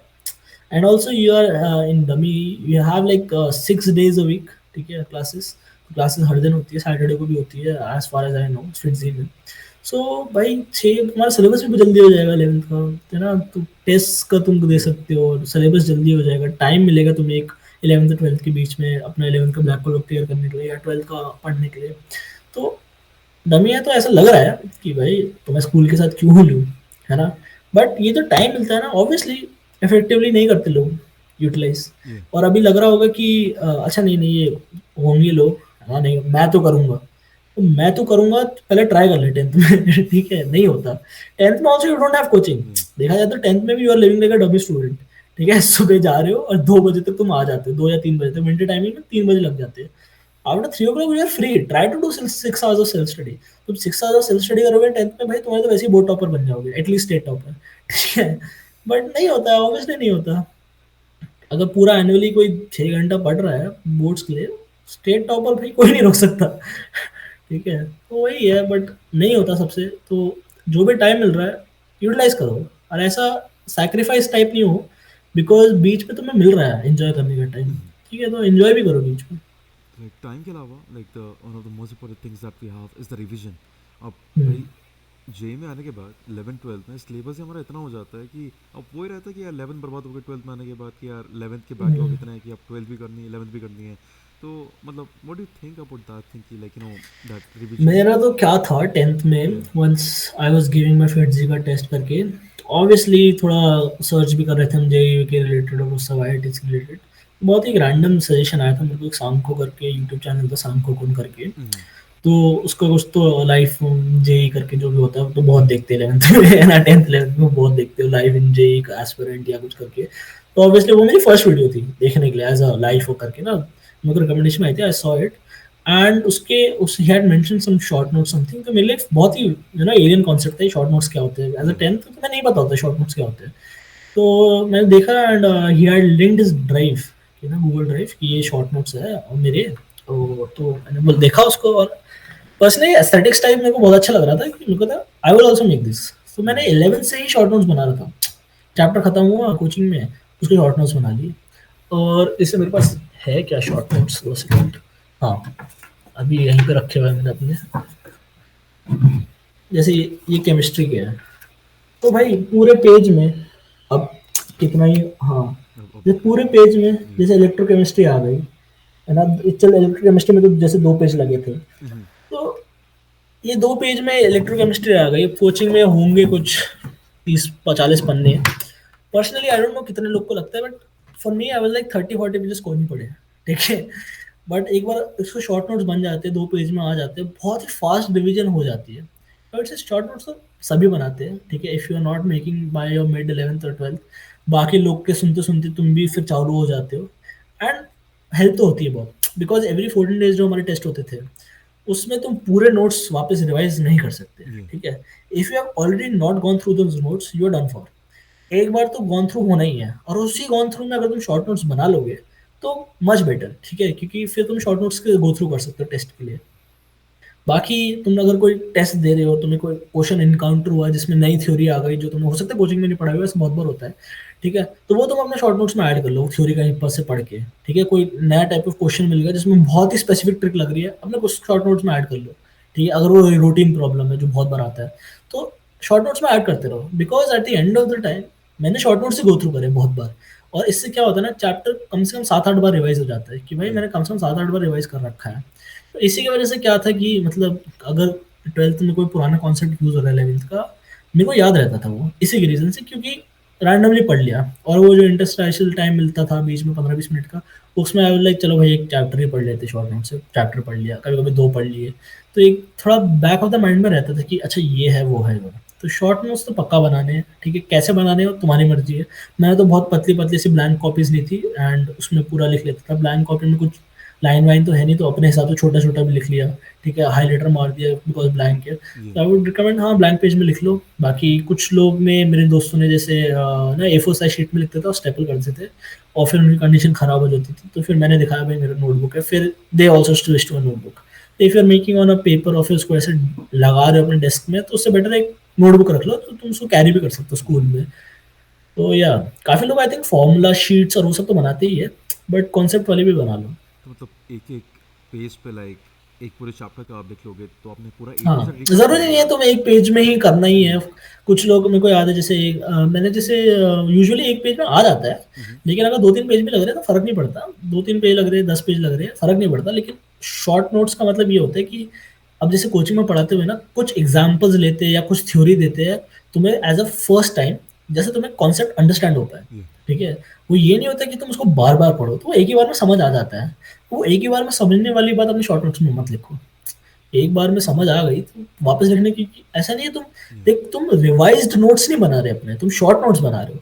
रिवाइज्ड नोट्स या समराइज्ड नोट्स नहीं बना रहे। शॉर्ट नोट्स होते हैं कि मेरे को जो बार बार याद करने में, लाइक मैं भूल जाता हूँ, मेरे को याद रहने चाहिए, वो तुम लिख रहे हो, जैसे तुम उसको गो थ्रू कर पाओ बार बार। अब जैसे स्टार्टिंग स्टार्टिंग में हमारा straight line I think second chapter था मैथ्स में। स्ट्रेट लाइन में मेरे को याद है, मैंने अपने शॉर्ट नोट्स में डिस्टेंस फॉर्मूला लिख रखा है, ठीक है? वो मिडवे 11th में Yeah. मैं रियलाइज़ कर रहा हूँ भाई कैसे नोट्स बना रहा हूँ मैं, डिस्टेंस फॉर्मूला थोड़ा ना भूल जाऊँगा। तो मैं एज़ अ एनालॉजी दे रहा हूँ कि if you are writing distance formula, section formula, भाई ये सब थोड़ा ना भूलोगे तुम लोग। तो वो सब नहीं लिखना। या वर्क पावर एनर्जी में इवन इन कोचिंग ये भी पढ़ाएँगे कि kinetic energy equals to half m v square, तो ये थोड़ा ना लिखोगे तुम शॉर्ट नोट्स में, ये तो याद ही रहेगा पूरी ज़िंदगी। तो ये सब नहीं लिखना, जो तुम भूल जाओगे वर्क एनर्जी पावर, वो सब लिखना है। जो नया नया कंसेप्ट हो गया लाइक थोड़े कॉम्प्लेक्स से कॉम्प्लिकेटेड टॉपिक्स हो गए जो आप पहली बार पढ़ रहे हुँ, हो, तो आई थिंक हाँ। वो लिख दो आप एंड फिर जितने भी हाँ, पेजेस बन रहे हैं बट जो ट्राई टू जो भी कंटिन्यू। इन्फॉर्मेशन को बार-बार गो थ्रू करना पड़ेगा मेरे को, है ना? तो वो सब लिख दो। वो सब लिख दो आप।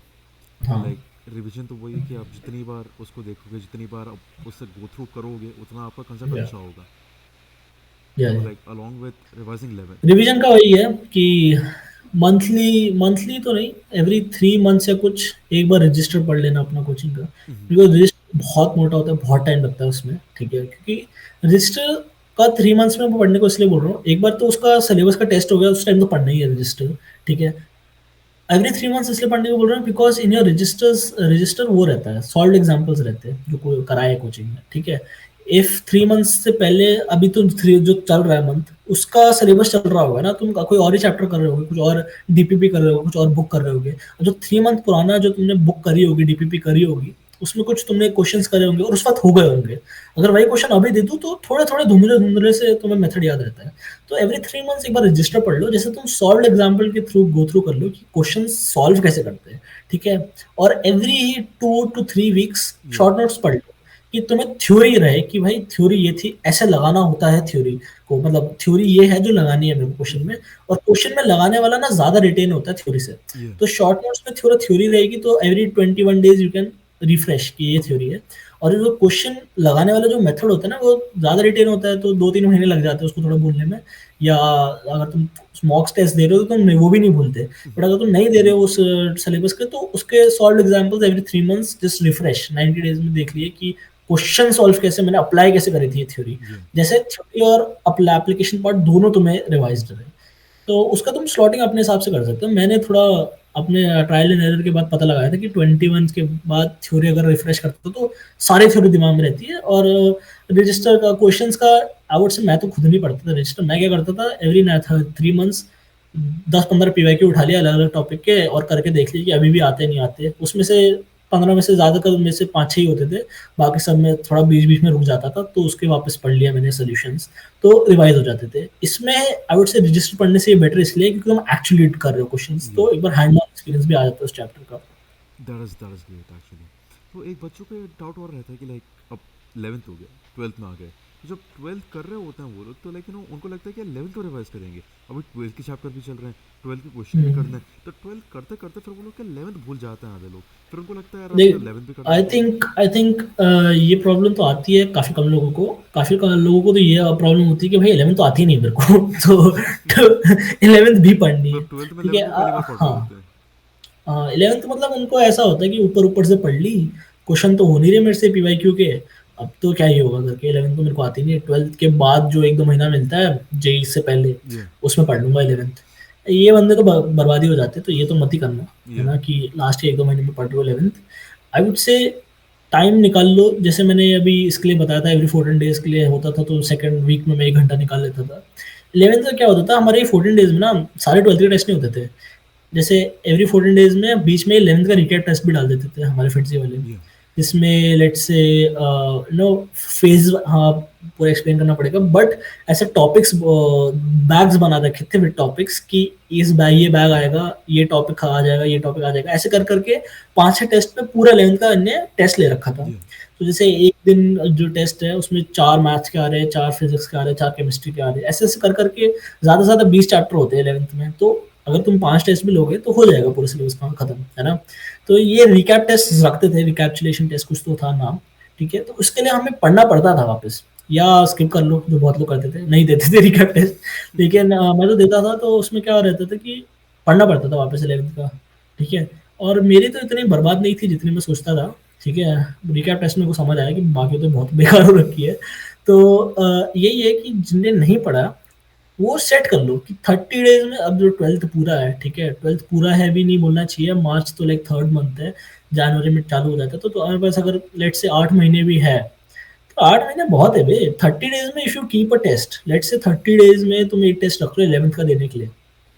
30 डेज़ में एक टेस्ट रख रहे हो, 8 महीने हैं, ठीक है? तो तुम डिवाइड बाय 8 कर सकते हो 11th के पूरे सिलेबस को। अगर 11th में लेट्स से टोटल जेईई में मेरे को याद है, मेरे सिलेबस वाइज़ 84 चैप्टर्स हैं, ठीक है? एंड 12th में थोड़े कम है फिज़िक्स में, मैथ्स में ज़्यादा, केमिस्ट्री में ज़्यादा, लेकिन 11th में फिज़िक्स में थोड़े ज़्यादा और मैथ्स, केमिस्ट्री में कम। अगर 84 में से आधा-आधा भी कर दे 44, तो अगर 44 टॉपिक्स हैं 11th के तुम्हें पढ़ने के लिए, ठीक है? 44 टॉपिक्स है, उसको डिवाइड बाय 8 करोगे अगर, तो 5 टॉपिक बैठ रहे हैं, तो तुम 30 दिन में 5 टॉपिक नहीं पढ़ सकते। वहीं तुम 30 दिन में तुम्हें 5 टॉपिक पढ़ने हैं और फिर उसका एक टेस्ट लेना अपने आप को खुद का सेल्फ एनालिसिस। 30 डेज़ में 5 टॉपिक्स, पर टॉपिक तुम्हें बहुत बहुत दिन मिल रहे हैं भाई, तुम्हें क्या 6-6 दिन बहुत टाइम मिल रहा है, ठीक है? उसमें से तुम अगर उस दिन 1 दिन में तुम 1-2 घंटे भी निकाल लो, तो बहुत बहुत ज़्यादा है, ठीक है? और बाकी उसमें ऐसा भी नहीं है कि हर टॉपिक को तुम्हें सेम टाइम देना होगा। कुछ टॉपिक को बहुत कम, कुछ टॉपिक को बहुत ज़्यादा। लेट्स से तुमने 11th नहीं पढ़ी है और लेट्स से तुम 2 चैप्टर ले रहे हो। एक है वर्क पावर एनर्जी और एक है रोटेशनल मोशन। भाई रोटेशनल में तुम्हें ज़्यादा टाइम देना पड़ेगा ऑब्वियसली और वर्क पावर को कम। तो अगर तुम्हारा पूरा 11th बर्बाद है, जो होता नहीं है, ठीक है? तो पहले आइडेंटिफ़ाई करो क्या बर्बाद है, ठीक है? वो होगा around 60 to 70% of the syllabus of 11th। 60-70% of the syllabus क्या होता है वो मॉडरेट और हार्ड में। ईज़ी वाला तो इसका बर्बाद ही नहीं होता। ऐसा कोई बच्चा नहीं होगा जो बोलेगा मेरे को काइनेमेटिक्स नहीं आता। काइनेमेटिक्स तो सबको आएगा, ठीक है? और क्या एटॉमिक स्ट्रक्चर जो पहले-पहले पढ़ाते हैं। तो 60-70% कर लिया आइडेंटिफ़ाई जो बेकार है। फिर आइडेंटिफ़ाई कर लिया मैं कितना डेज़ में कितना टाइम दे सकता हूँ। जो पहले तो आधा घंटा 1 घंटा भी नहीं होगा, ठीक है? बिकॉज़ 12th का चल रहा है और अभी तुम धीरे-धीरे तुम्हारी बिल्डअप होगा ज़्यादा काम करने की वो जो क्षमता है, ठीक है? तो आइडेंटिफ़ाई करो कौन-सा टाइम मैं दे सकता हूँ, कितना मैं फ्री हूँ और कभी-कभी ऐसा होगा जैसे लेट्स से मई का महीना है, तो स्कूल ऑफ होगा, ठीक है? एंड कोचिंग वाले थोड़ा ज़्यादा दे देंगे तुम्हें टेस्ट-वेस्ट। तो उसमें तुम्हें ये है स्कूल के टाइम में मैं स्कूल नहीं है तो मैं ज़्यादा काम कर सकता हूँ। जून में ज़्यादा काम कर सकता हूँ स्कूल के टाइम पे, जुलाई में ज़्यादा काम कर सकता हूँ, सितंबर में कर सकता हूँ, नहीं कर सकता। क्यों? हाफ ईयरली डाल देते हैं स्कूल वाले। सितंबर में हाफ ईयरली चलते हैं तो तुम्हें या स्कूल के लिए भी पढ़ना होगा। तो उसमें तुम 11th का थोड़ा फ्रीक्वेंसी कम कर दो, है ना? बाकी टाइम पे फ्रीक्वेंसी थोड़ी ज़्यादा रखो। तो वो सब तुम्हें अभी से डिसाइड करना है। 1 साल की प्लानिंग करनी होती है। अब पूरी एकदम डायरेक्ट प्लानिंग नहीं होगी बिकॉज़ बहुत सारे एक्सटर्नल फैक्टर्स आ जाते हैं। लेकिन एक थोड़ी रफ प्लानिंग तो रहनी चाहिए कि उस टाइम तक मैं आऊँगा तो उतना काम करना है। और इसमें पता है रफ प्लानिंग में बेस्ट ये है कभी-कभी मोस्टली तुम थोड़ा ओवर वैल्यू कर लेते हो अपने आप को कि मैं ये सब कर लूँगा, ये सब कर लूँगा और फिर बैकलॉग आ जाता है। बट अगर तुम बेयर मिनिमम रखो ना, जैसे मैं एकदम बेयर मिनिमम रखता था कि इस हफ्ते में मैं 2 घंटे पढ़ूंगा 11th का, तो हफ्ते में 2 घंटा तो बहुत कम है, आराम से पढ़ सकता है कोई भी 2 घंटा हफ्ते में, ठीक है। तो उसमें होता था तब आते-आते टाइम मिलता था ना, तो हफ्ते में 10 घंटे मिल जाते थे। तो आई वाज़ लाइक भाई अगले 2-3 हफ्ते का काम कर सकता हूँ मैं बिकॉज़ हर हफ्ते मैंने 2 घंटे रखा है और 3 जैसे 3-4 महीने का हफ्ते का मैं काम निकाल सकता हूँ, तो 1 महीने का मैं काम निकाल दिया। बट इसमें यही है, स्टार्टिंग में मैंने कम दिया था, फिर भी धीरे-धीरे। तो यही है, स्टार्ट धीरे से करो, फिर तुम रियलाइज़ करोगे कि oh! Actually I can attain my goals, और फिर धीरे-धीरे गोल्स बढ़ते रहते हैं और ऐसे कर-कर के सिलेबस पूरा ही कंप्लीट हो जाता है। अब इसमें होता क्या है, कुछ लोग क्या करते हैं कि भाई अभी 11th खत्म हुई है, 1 महीने का ब्रेक है 12th से पहले, पूरा 11th कर लेंगे इस महीने में।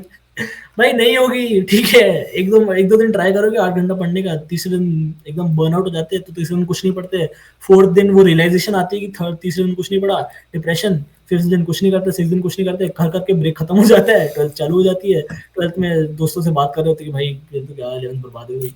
तो चिल करो, ब्रेक मिला है, चिल करने के मिला है, लेकिन थोड़ा पढ़ भी लो, ठीक है? तो धीरे-धीरे पढ़ो, आराम से एकदम शेड्यूल्ड वे में रखो, जिसमें तुम बर्नआउट ना हो, ज़्यादा ज़्यादा ओवरबर्डन्ड ना हो, ठीक है? लेकिन at the end of the day syllabus complete हो जाए, तो ऐसा ऐसा शेड्यूल रखा करो थोड़ा।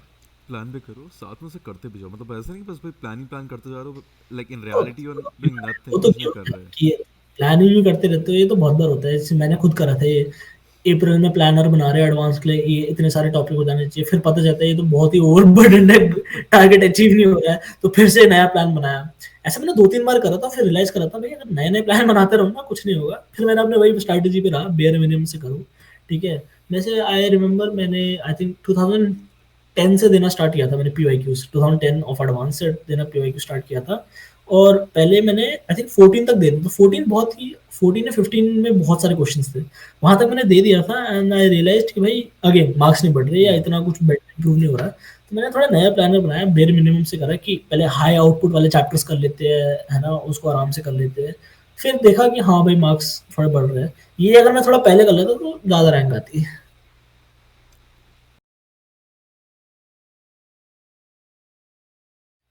हाँ, तो फर्स्ट इट डज़न्ट स्टिक कि भाई it is actually a very big competition, ठीक है? And the amount of hard work it will like call for you कि भाई इतना मेहनत करनी है ना? सो ये तो फर्स्ट फॉरमोस्ट कर लो कि भाई मेहनत तो करनी पड़ेगी। जब जितना बड़ा टारगेट रखोगे ना, जितना बड़ा ऑब्जेक्टिव है, उतना ज़्यादा फ्रिक्शन लगना है, ठीक है? उतना ही मेहनत करनी पड़ेगी। सो ये बहुत ही लेट रियलाइज़ हुआ था, है ना? बीच में थोड़ा रहता है कि भाई इतनी मेहनत करनी पड़ रही है, इतनी मेहनत करनी पड़ रही है, वो तो गिवन है यार कॉम्पिटिशन है। तो आई वुड से जितना जल्दी एक्सेप्ट कर लोगे कि अब ये फेज़ ऑफ लाइफ मेरा स्टार्ट हो गया है, जहाँ पे I have to just 100% give it all, उतना बेटर है तुम्हारे लिए, instead of feeling bad for yourself कि भाई कहाँ फँस गया, है ना? कुछ और कर लेता, कुछ और ले लेता ये करके। या बीच में भी बहुत बार होता है लोग अल्टरनेटिव्स के लिए ढूँढने लग जाते हैं कि भाई स्टार्ट तो आईआईटी के लिए करा था, फिर बिट्स में चालू हो गए, फिर यूजी देख लिया ट्रिपल आईटी के लिए, है ना? फिर देख लिया कि भाई ये आर्मी भी है ये कर लिया, वो कर लिया, इसका एग्ज़ाम दे देते हैं, उसका एग्ज़ाम दे देते हैं। Instead of that just accept कि भाई मेहनत करनी है, ठीक है? और ये होना ही था। तो एक बार वो एक्सेप्ट कर लिया, then you will be able to actually sit down and work hard, ठीक है। दूसरी चीज़ ये थी कि क्वेश्चंस नहीं बन रहे तो तुम छोड़ देते हो, है ना? 11th में बहुत बार हुआ था कि हम कर रहे क्वेश्चंस एंड नहीं हो रहे तो छोड़ देते थे और सब कुछ डाउट में पूछने लग जाते थे या सॉल्यूशंस देख लिए उसके, ठीक है? ये नहीं करना। जैसे लेट्स से 50 क्वेश्चंस दिए तुम्हें डीपीपी में, है ना? 30% हो रहे हैं, 30 क्वेश्चंस नहीं 30% हो रहे हैं। अब 30% क्वेश्चंस हो रहे हैं तो 70% अब छूट जाते हैं ना, तो बहुत बुरा लगता है कि भाई इसमें तो मेरा क्या ही एडवांस निकलेगा, इसमें तो मैं क्या ही आईटी जाऊँगा। लेकिन ऐसा नहीं है, बहुत टाइम है अभी, बहुत टाइम तुम्हें इसी चैप्टर के क्वेश्चंस बार-बार सॉल्व करने हैं। एक बार होता है थ्योरी पढ़ने के बाद, एक बार होता है को मॉक टेस्ट के पहले, फिर एक बार होता है जब तुम पूरा फुल सिलेबस मॉक टेस्ट दे रहे होते हो, उसके बाद भी तुम्हें चैप्टर वाइज़ सॉल्विंग करनी होती है ना? ये हो गया मेंस के लिए, फिर मेंस सेकंड अटेम्प्ट के लिए, फिर एडवांस के लिए, तो कर-करा के तुम 3-4 बार क्वेश्चन सॉल्व करते हो उसी चैप्टर के, ठीक है? तो तुम फर्स्ट टाइम अगर 30% कर रहे हो तो आई वुड से बहुत ज़्यादा है, ठीक है? एक्चुअल रियलिटी ये होती है कि 50 क्वेश्चन अगर अच्छे 50 क्वेश्चन दिए होते तो ज़्यादा से ज़्यादा 10 होते हैं व्हिच इज़ लाइक 20%, ठीक है? 10 होते हैं जो एक बार में सॉल्व हो जाते हैं, 20 फिर बचे हुए 20 होते हैं जो मर-मरा के सॉल्व होते हैं, थोड़ा देखा, बीच में फ़ॉर्मूला देख लिया, बीच में सॉल्व्ड एग्ज़ाम्पल देख लिया, भाई ये तो क्लास में कराया हुआ है शायद, लेकिन अभी नहीं हो रहा है तो एक बार क्लास के नोट्स देख के कर लिए। तो ये सब होता है और फिर 20% 20 रिमेनिंग क्वेश्चन्स होते हैं जो होते ही नहीं है सॉल्व। तो लीव कर देते हैं, हम करते नहीं हैं। लेकिन समझो क्वेश्चंस है, पहले थोड़ा-थोड़ा करो, ठीक है? रियलाइज़ करो कि नहीं हो रहे हैं, तो कोई बात नहीं, इनको सीख लेंगे। सीख लो, जैसे दूसरी बार जब करोगे तो तुम ज़्यादा परसेंट ऑफ क्वेश्चन सॉल्व कर पाओगे। ये बहुत लेट रियलाइज़ हुआ था कि भाई अगर हम सीख लेते तो एक्चुअली ज़्यादा परसेंट ऑफ सॉल्व होते हैं, ठीक है? तो बहुत स्ट्रेट फॉरवर्ड है कि स्टार्टिंग में तो नहीं ही होंगे क्वेश्चंस। इससे डिस्करेज नहीं होना है, ये तो गिवन फैक्ट था कि नहीं होंगे। इससे इतना बस ये है कि सीख लो, ठीक है? उसको लर्न कर लो, लर्न कर लोगे तो ऑब्वियसली हो जाएंगे क्वेश्चन, बहुत स्ट्रेट फॉरवर्ड है, ठीक है? तो ये दूसरा था कि भाई ये कर लो कि क्वेश्चंस कर लिया, उसका ज़्यादा वो मत हो, उससे डिस्करेज मत हो। और इसी पार्ट में ये भी है कि कभी-कभी कुछ कोचिंग्स में होता होगा, हमारा तो चलो थोड़ा ग्रेडेड मटेरियल था कि पहले ईज़ी से स्टार्ट होता है, फिर मीडियम में जाता है, फिर टफ में जाता है। डीबीपी ऐसी होती थी हमारी, मॉड्यूल तो मिक्स्ड था। मॉड्यूल तो पहला हो सकता है सबसे हार्डेस्ट क्वेश्चन हो, तो पहले क्वेश्चन देख के ही हो जाता था डिस्करेज में। लेकिन ऐसा होता है अगर तुम खुद कर रहे हो प्रिपरेशन या कोई बुक उठा रहे हो, ठीक है? तो थोड़ा पता नहीं कितनों को पता है गोल्डीलॉक्स प्रिंसिपल, वो ये होता है कि ऐसा क्वेश्चन करो जो एग्ज़ैक्टली बहुत ही टफ ना हो, बहुत ही मुश्किल ना हो, मीडियम ना हो। वो ऐसा हो कि तुम्हारे कैलिबर से थोड़ा ऊपर हो।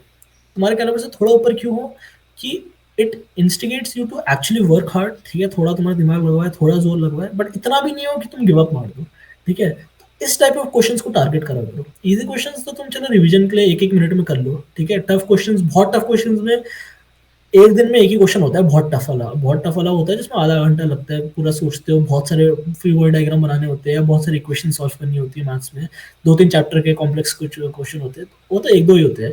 मोस्टली जो तुम्हें प्रैक्टिस करने होते हैं वो जो तुम्हारे कैलिबर के जस्ट थोड़े ऊपर हो, ठीक है? जो बहुत ऊपर होते हैं छोड़ दो, बाद में उसका सॉल्यूशन देख लेना। लेकिन जो अटेम्प्ट वाला पार्ट है वो ऐसे करो जो थोड़े से ऊपर हो, जैसे they motivate you to grow, basically वो दे मेक यू ग्रो। तुम वो कर लोगे तो तुम्हारा कैलिबर वो बन जाएगा, तुम्हारे ऊपर कैलिबर होगा, फिर और ऊपर कैलिबर की करो, ऐसे कर करके एडवांस लेवल तक पहुंचना है। यही जर्नी होती है 11th 12th वालों की, कि 12th तक तुम्हें ऐसा होना चाहिए कि सारे चैप्टर का तुम एडवांस लेवल के क्वेश्चन कर पा रहे हो, यही है तुम्हारा गोल।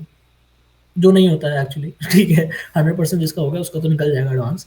लेकिन जैसे मेरे केस में भी आई वुड से ये लेवल मैं सिर्फ कुछ ही चैप्टर में कर पाया था, लाइक 50-60% चैप्टर में, फिर 10-20% जिसमें मॉडरेट था और बाकी तो छोड़ के भी गया था काफ़ी, ठीक है? तो ये है थोड़ा वो नीचे नीचे से करना। दूसरा ये है कि हम सोचते हैं कि भाई ये तो बहुत ही क्या होता है भाई, हमने कोटा फैक्ट्री देखा है, 1% का होता है, 0.1% का होता है, बहुत कम चांस है भाई, 1 इन अ मिलियन चांस है करके। अब कुछ तो कोट पढ़ा था मैंने, भाई 1 इन अ मिलियन चांस है तो उसको भाई बार बार करोगे, मिलियन टाइम्स करोगे तो भाई तो उसकी प्रोबेबिलिटी 1 हो जाएगी। तो यही है कि जिसकी बहुत कम प्रोबेबल चांस है, बार बार करो उसको, है ना? बार बार करोगे तो मोर प्रोबेबल हो जाएगा कि वो तुम्हारा हो जाए, ठीक है? तो ये भी है दूसरा। बाकी एक जो बहुत ही लेसन जो सीखा था वो था एग्ज़ाम को अटेम्प्ट कैसे करना है, ठीक है? ये बहुत ही लेट रियलाइज़ हुआ था, पहले तो कैसे भी अटेम्प्ट कर लेते, ये मेरे को रियलाइज़ हुआ था तब मैं एक्चुअल जेईई के मॉक देने स्टार्ट किए थे अराउंड 12th एंड। वो ये होता है कि अब बहुत ही अलग-अलग वेज़ है। मेरा तो ये वे है जो आई थिंक ये सबको सेट हो जाएगा। कुछ का अलग-अलग वेज़ होते हैं, वो अपना तुम आइडेंटिफ़ाई कर सकते हो। अगर नहीं है लेकिन कोई भी वे तो ये अडॉप्ट करने की कोशिश कर सकते हो। 100% क्वेश्चन तो हमें गो थ्रू करने हैं, ठीक है? कि एक बार हर क्वेश्चन तो देखना है, ऐसा तो होना नहीं चाहिए कि कोई क्वेश्चन हम देखा ही नहीं, इतना टाइम काम प्रेशर आ गया, ठीक है? तो वो ये होगा कि पहले तो अपने स्ट्रॉन्ग से स्टार्ट करो, है ना? स्ट्रॉन्गेस्ट सब्जेक्ट से, for me it was chemistry, physics, maths मेरा रहता था division. Though I would say maths last में इसलिए रहता था not because it was weakest but because strongest आ रहा था, है ना? जेईई लास्ट ईयर मैथ्स सबसे टफ आ रहा था और आई थिंक इस ईयर भी ट्रेंड तो सेम ही रहेगा कि फिज़िक्स सबसे आसान आ रही थी, केमिस्ट्री मॉडरेट आ रही थी एंड मैथ्स टफेस्ट आ रही थी। So my usual would be chemistry, maths, chemistry, physics, maths. उसमें भी ये रहता था कि क्वेश्चन पढ़ा, क्लिक हुआ तो करो, ठीक है? क्लिक हो रहा है पूरा, मेरे को सॉल्यूशन तक है, मतलब सॉल्यूशन तक मेथोडोलॉजी याद है, तो करो। ये हो गया ईज़ी क्वेश्चन। अगर ईज़ी क्वेश्चन है, ईज़ी क्वेश्चन्स करते रहो, ठीक है? हर सब्जेक्ट के ईज़ी क्वेश्चन्स कर लिए पहले। अब स्प्लिट अप जो रहता है, अब वो स्प्लिट अप भी मतलब मैं तो यूट्यूब से देखा, यूट्यूब से अगर तुम देखोगे तो बोलेंगे कि 60% ईज़ी रहते हैं, है ना? 20-30% मीडियम रहते हैं, 10% टफ आते हैं मेंस में।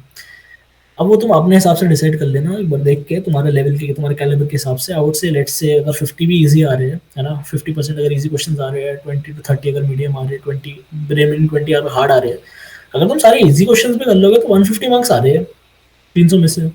150 में आ जाते हैं भाई 97 98%। ठीक है, तो ऐसा नहीं होता कि 150 के सारे इजी क्वेश्चन में से हो जाए।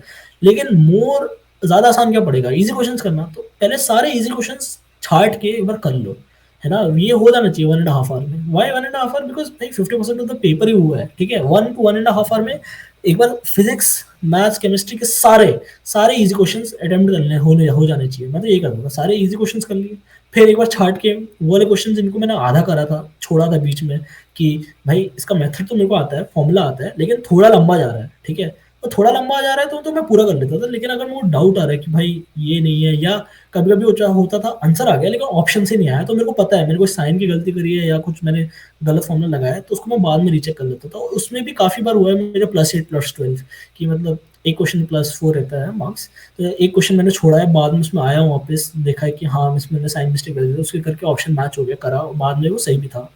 तो ये टाइप के क्वेश्चन सेकंड कर लिए मैंने, ठीक है। इजी कोई बात ये कर लिए, फिर थोड़े मॉडरेट टू टफ जो होते हैं, जो थोड़े दिखने में टफ होते आसान है एक्चुअली। लैंग्वेज जैसे घुमा फिरा के एक दो पैराग्राफ का क्वेश्चन दे देते हैं, तुम्हें पता है तुम्हें पैराग्राफ पढ़ने में टाइम लगेगा, ठीक है। तो वो वाले क्वेश्चन मैं बाद में करता था थोड़े, कि टाइम अगर बचा है तो कर लिए, बिकॉज ये शॉर्ट शॉर्ट मार्क्स होते थे। तो अगर लास्ट में कम टाइम भी हो रहा है, पहले इनको कर लेता था मैं, कि ज़्यादा टाइम लेंगे लेकिन मार्क्स तो दे देंगे। बिकॉज बाकी क्वेश्चन तो गैम्बल है, कि क्वेश्चन छोटा है ठीक है, लेकिन थोड़ा हार्ड है, तो पता नहीं होगा या नहीं होगा। ये क्वेश्चन होते थे जो मुझे पता है भाई लैंग्वेज जान पूछे कॉम्प्लेक्स कर रखी है, ठीक है, होगा आसान, तो उसमें टाइम देके भी आ जाते थे आंसर मॉडरेट वाले। तो थोड़े मॉडरेट वाले भी लेट से 50 to 60% अटेम्प्ट हो जाते थे मॉडरेट वाले। फिर कुछ अगर लास्ट में ना 15-20 मिनट्स रहते थे, और गो थ्रू पूरा क्वेश्चन पेपर गो थ्रू करने के बाद भी, तो उसमें hard topics from my strong subjects, basically. जैसे अगर सर्कल का बहुत हार्ड क्वेश्चन आ गया लेकिन सर्कल मेरा स्ट्रॉन्ग है, तो मैं अटेम्प्ट करता था। जैसे थर्मोडायनेमिक्स मेरा फिजिक्स में स्ट्रॉन्ग था, लेकिन उसके अच्छे खासे हार्ड क्वेश्चन चलो मेंस में तो नहीं बनते, लेकिन हाँ अगर जैसे एडवांस में भी बने थे मेरे से सारे हो गए थे, थर्म हो गए। तो जो उसका हार्ड, जैसे अगर 5% to 10% हार्ड क्वेश्चन आ रहे हैं फिजिक्स के, अलग अलग टॉपिक से आते थे।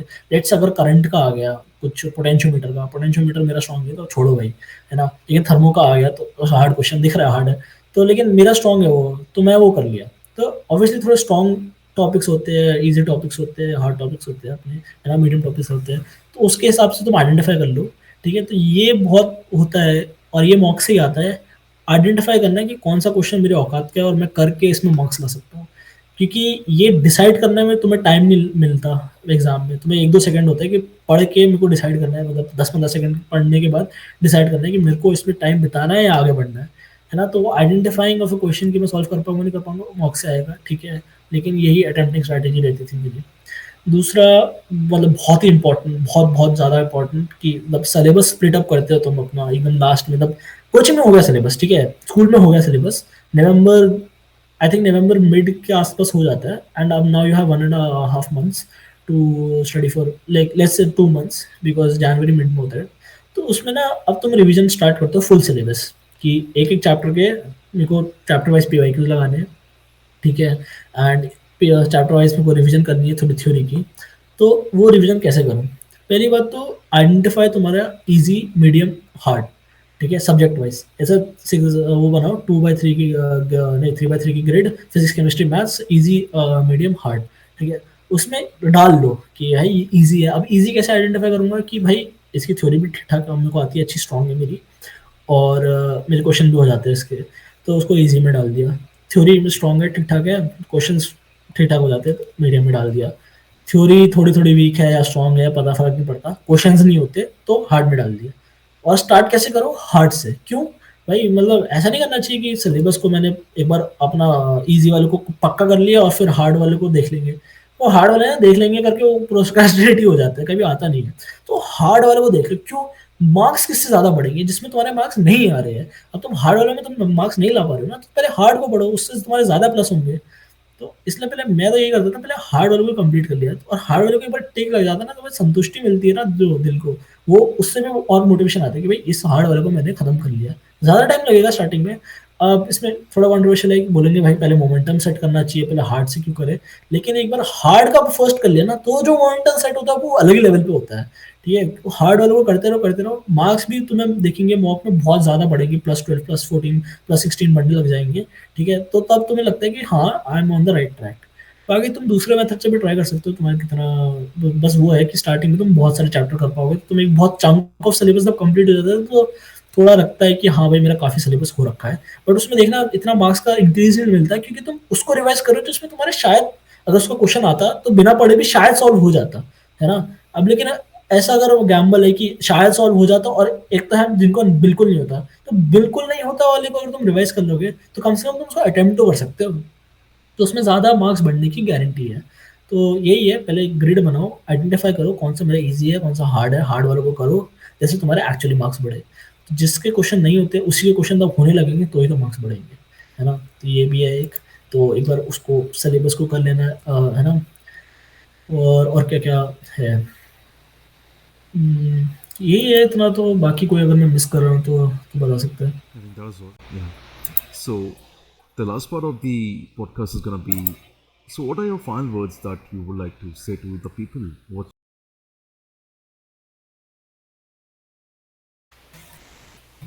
देख लो, बस ऐसा नहीं है कि यही है ना, कि बस एनआईटी आईआईटी में घुस गया और फिर हो गया। घुसने के बाद में बहुत है मेहनत, है ना। तो at the end of the day जो स्किल एक्वायर करनी है, पहली बात है कि टैग एक्वायर नहीं करना है एनआईटी आईआईटी का, क्योंकि वो सबको एक्वायर तो होगा भी नहीं जो देख रहे हैं। ठीक है, एक्वायर क्या करना है कि भाई मेहनत करने में जोर नहीं पड़ रहा। ठीक है, और एक्चुअली अब तो मतलब उसको बोलते भी नहीं मेहनत, भाई मेहनत करनी पड़ रही है, ऐसा कुछ नहीं है। ठीक है, काम है, सबको करना ही पड़ेगा, है ना। भगवद गीता में लिखा है भाई कर्म करो अपना, वो मिल जाएगा तुम्हें। तो एक बार वो कैलिबर में तुम आ गए कि हाँ काम करने की आदत लग गई थोड़ी, तो भाई तुम सेट हो लाइफ में, है ना। भाई तुम्हारा आए रिजल्ट ना आए, इतना इतना मत देखना उसको, है ना। पेरेंट्स भी आए तो ठीक है, नहीं भी आए तो भी ठीक है, बस सीख लिया काम करना। अब ये नहीं है कि तुम वो 2 साल बस दिखावा कर रहे हो काम करने का। जैसे बहुत लोग हैं जो दिखावा करते हैं, फिर बाद में उनका जब रिजल्ट आता है तो दिख जाता है कि भाई दिखावा कर रहे थे। अब और वो भी मैंने थोड़ा स्टीरियोटाइप कर दिया, वो रिजल्ट से दिख जाता है। बट एक्चुअली दिख जाता है कि कितना वो मेहनत करता था, कितना नहीं करता था, है ना। कहाँ पे उसका गोल था, जैसे गौरविंदर खुद है ना। बहुत अच्छा जेईई में परसेंटाइल आई थी, लेकिन अभी उसने कहीं और थी उसकी मेहनत, है ना। सैट वाइट के लिए पढ़ रहा था, अभी बाहर पढ़ रहा है foreign university, much better than NIT, वो है ना। तो ऑब्वियसली तुम जो तुम्हारी जहाँ पे गोल है उसमें तो मेहनत करो तो मिल जाएगा रिजल्ट। ठीक है, और नहीं भी मिले तो उसके अलावा जो तुमने जो सीखा है ना, वो इट्स वेरी वैल्यूबल। कि काफ़ी लोग, the people who do not aim for very high, ठीक है, जिसमें जिसके लिए तुम जा रहे हो बहुत कॉम्पिटिटिव है ना। तो नहीं भी होगा तो गिवन है यार, बहुत कॉम्पिटिटिव है, लेकिन because you are aiming for the top things, you are learning a lot in that process. तो just value what have you learned, ऐसा नहीं है कि तुम्हारे वो वेस्ट हो गए 2 साल, तो भाई ये हेल्प होगा उसके बाद में। And the main thing is that जे के बाद भी दुनिया है भाई, जे खत्म नहीं है। हाँ, कॉलेज मिलने ये के बाद लोगों को लगता है फर्स्ट टाइम चिल करते हैं लोग। दे आर डूइंग हुआ लाइक मेरे साथ, हुआ है मेरे साथ तो कि चिल। अभी होगा। या बस इनके बाद तो वो तो है, ऐसा कुछ नहीं है, यही है कुछ। तो जो देख रहा होगा उसको ही पता ही होगा। नहीं पता है कि भाई भैया हम तो जेई है, ऐसा घंटा कुछ नहीं होता। ठीक है, अभी बहुत कुछ है करने को, अभी तो क्या ही पता है, मेरे को भी क्या जे ही के पता है बाद ज़्यादा। ठीक है, जे के बाद असली दुनिया देखेगी, असली जेल तो चालू होगी। तुम कॉलेज वो में तो रहोगे वो तो फिर पता चलेगा। वो तो हर फेज ऑफ लाइफ में लगता है। 10th के बाद भाई 11th में दुनिया दिखेगी, 11th 12th के बाद दिखता है भाई अब कॉलेज में दुनिया दिख रही है, अभी कॉलेज के बाद भी हमें भी पता चलेगा दुनिया दिख रही है। तो एवरी स्टेज ऑफ लाइफ तुम्हें ग्रोथ ही मिलेगी, और अगर तुम्हें ऐसा दिख रहा है कि भाई क्या ही कर रहा था मैं पहले, तो अच्छी बात है कि तुम ग्रो कर रहे हो। अगर ऐसा रियलाइज नहीं हो रहा कि तुम्हें लग रहा है भाई सही चल रही है लाइफ, और तो इसका मतलब नहीं सही चल रही है। ये तो होना चाहिए कि बीच बीच में ऐसे ना अप एंड डाउन आ रहे हैं, तो मतलब डाउन आ रहे हैं, तो तभी तुम्हें रियलाइज होगा कि अब मैं थोड़ा ऊपर बैठा हूँ, मतलब ऊपर बैठा हूँ ना, तब एकदम से हिट होता है कि भाई नहीं कुछ तो गड़बड़ हो गई है या कुछ हो जाता है। फिर again it's opportunity to grow. तो अगर ऐसे अपॉर्चुनिटीज नहीं आ रहे तुम्हारे डाउन लाइफ में, तो इसका मतलब you are not doing enough. ठीक है, डू एनफ। तो इसके साथ साथ ऐसा नहीं है कि भाई यही चलता रहता है। डाउन आए जा रहे हैं फिर ग्रोथ के लिए लड़ रहे हैं, बीच में एंजॉयमेंट होता है भाई, मैंने तो बहुत एंजॉय करा है। ठीक है, ऐसा कभी नहीं, मेरे को तो कभी नहीं लगा कि कुछ सैक्रिफाइस करना पड़ रहा है। बीच में वैलो खेल लेते थे दोस्त के साथ, है ना, बाहर खेलने चले गए, बास्केटबॉल घूमने चले गए, स्कूल अटेंड करे, स्कूल में मस्ती बहुत करी है। तो ऐसा कुछ नहीं है कि पूरा 100% सैक्रिफाइस मानना होता है, और तुम अगर मार रहे हो 100% सैक्रिफाइस तो बाद में आगे बहुत मिलेगा तुम्हें, तो अच्छी बात है। मतलब बस भागो मत, like actually live the life. अब एंजॉय द या प्रोसेस या राइट। अब आप या जेई में या पढ़ रहे हो, आपको इन फ्यूचर काम आएगा। अब जब like if you going to software dev, अगर आप सॉफ्टवेयर डेव कर रहे हो तो जो आप लीड कोड लगाओगे व्हाट इज दैट थिंग, जो आपने जे के क्वेश्चन लगाया भाई, एक ही बात है। अब आपकी वहाँ पर प्रैक्टिस हो गई, आपकी कंसिस्टेंसी बन गई, तो फिर लीड कोड क्या बड़ी चीज़ है। अब जा रहे हो, आपके हम्म। डीएसए के फंडामेंटल कंसेप्ट हो गए हैं, उसके बाद तो भाई लीड कोड ला रहे हो बढ़िया। आई थिंक जेई का यही है। अब if you have not been into, let's say अगर तुम इससे पहले कोई इंस्ट्रूमेंट में नहीं थे कॉम्पिटिटिवली या कोई स्पोर्ट्स में नहीं थे कॉम्पिटिटिवली, तो मोस्टली हमें ज़्यादातर क्या रहता है, जे इज़ द फर्स्ट वेयर तुम एक्चुअली बैठ के काम करते हो, रियलाइज करते हो कि कंपटीशन है, तो इसलिए थोड़े थोड़े वो हो जाते हैं लोग, क्योंकि नहीं होता कोप अप। तो बट अगर तुम रियलाइज करोगे, तुम कोप होने लग जाओगे, तो you have already won, because हर जगह कोप करना पड़ेगा तुम्हें। अभी कॉलेज में करना पड़ेगा, फिर जॉब में करना पड़ेगा, कॉर्पोरेट में तो बहुत करना पड़ेगा जितना मैंने सुना है। तो होना ही, वो तो करना ही पड़ेगा। तो ये अगर तुम कोप करना सीख लीजिए कि ऐसा ऐसा डिवाइस करना है मुझे मेथड, फिर ऐसा जीना है, फिर अपने पर्सनल लाइफ के लिए भी टाइम निकालना है, अगर ये सब सीख लिया तो बस बढ़िया है भाई, चाहे हो ना हो। That is great. All right, so that is it for the podcast. So in this podcast, we learned a lot about like how to approach JEEs in advance and what is like the actual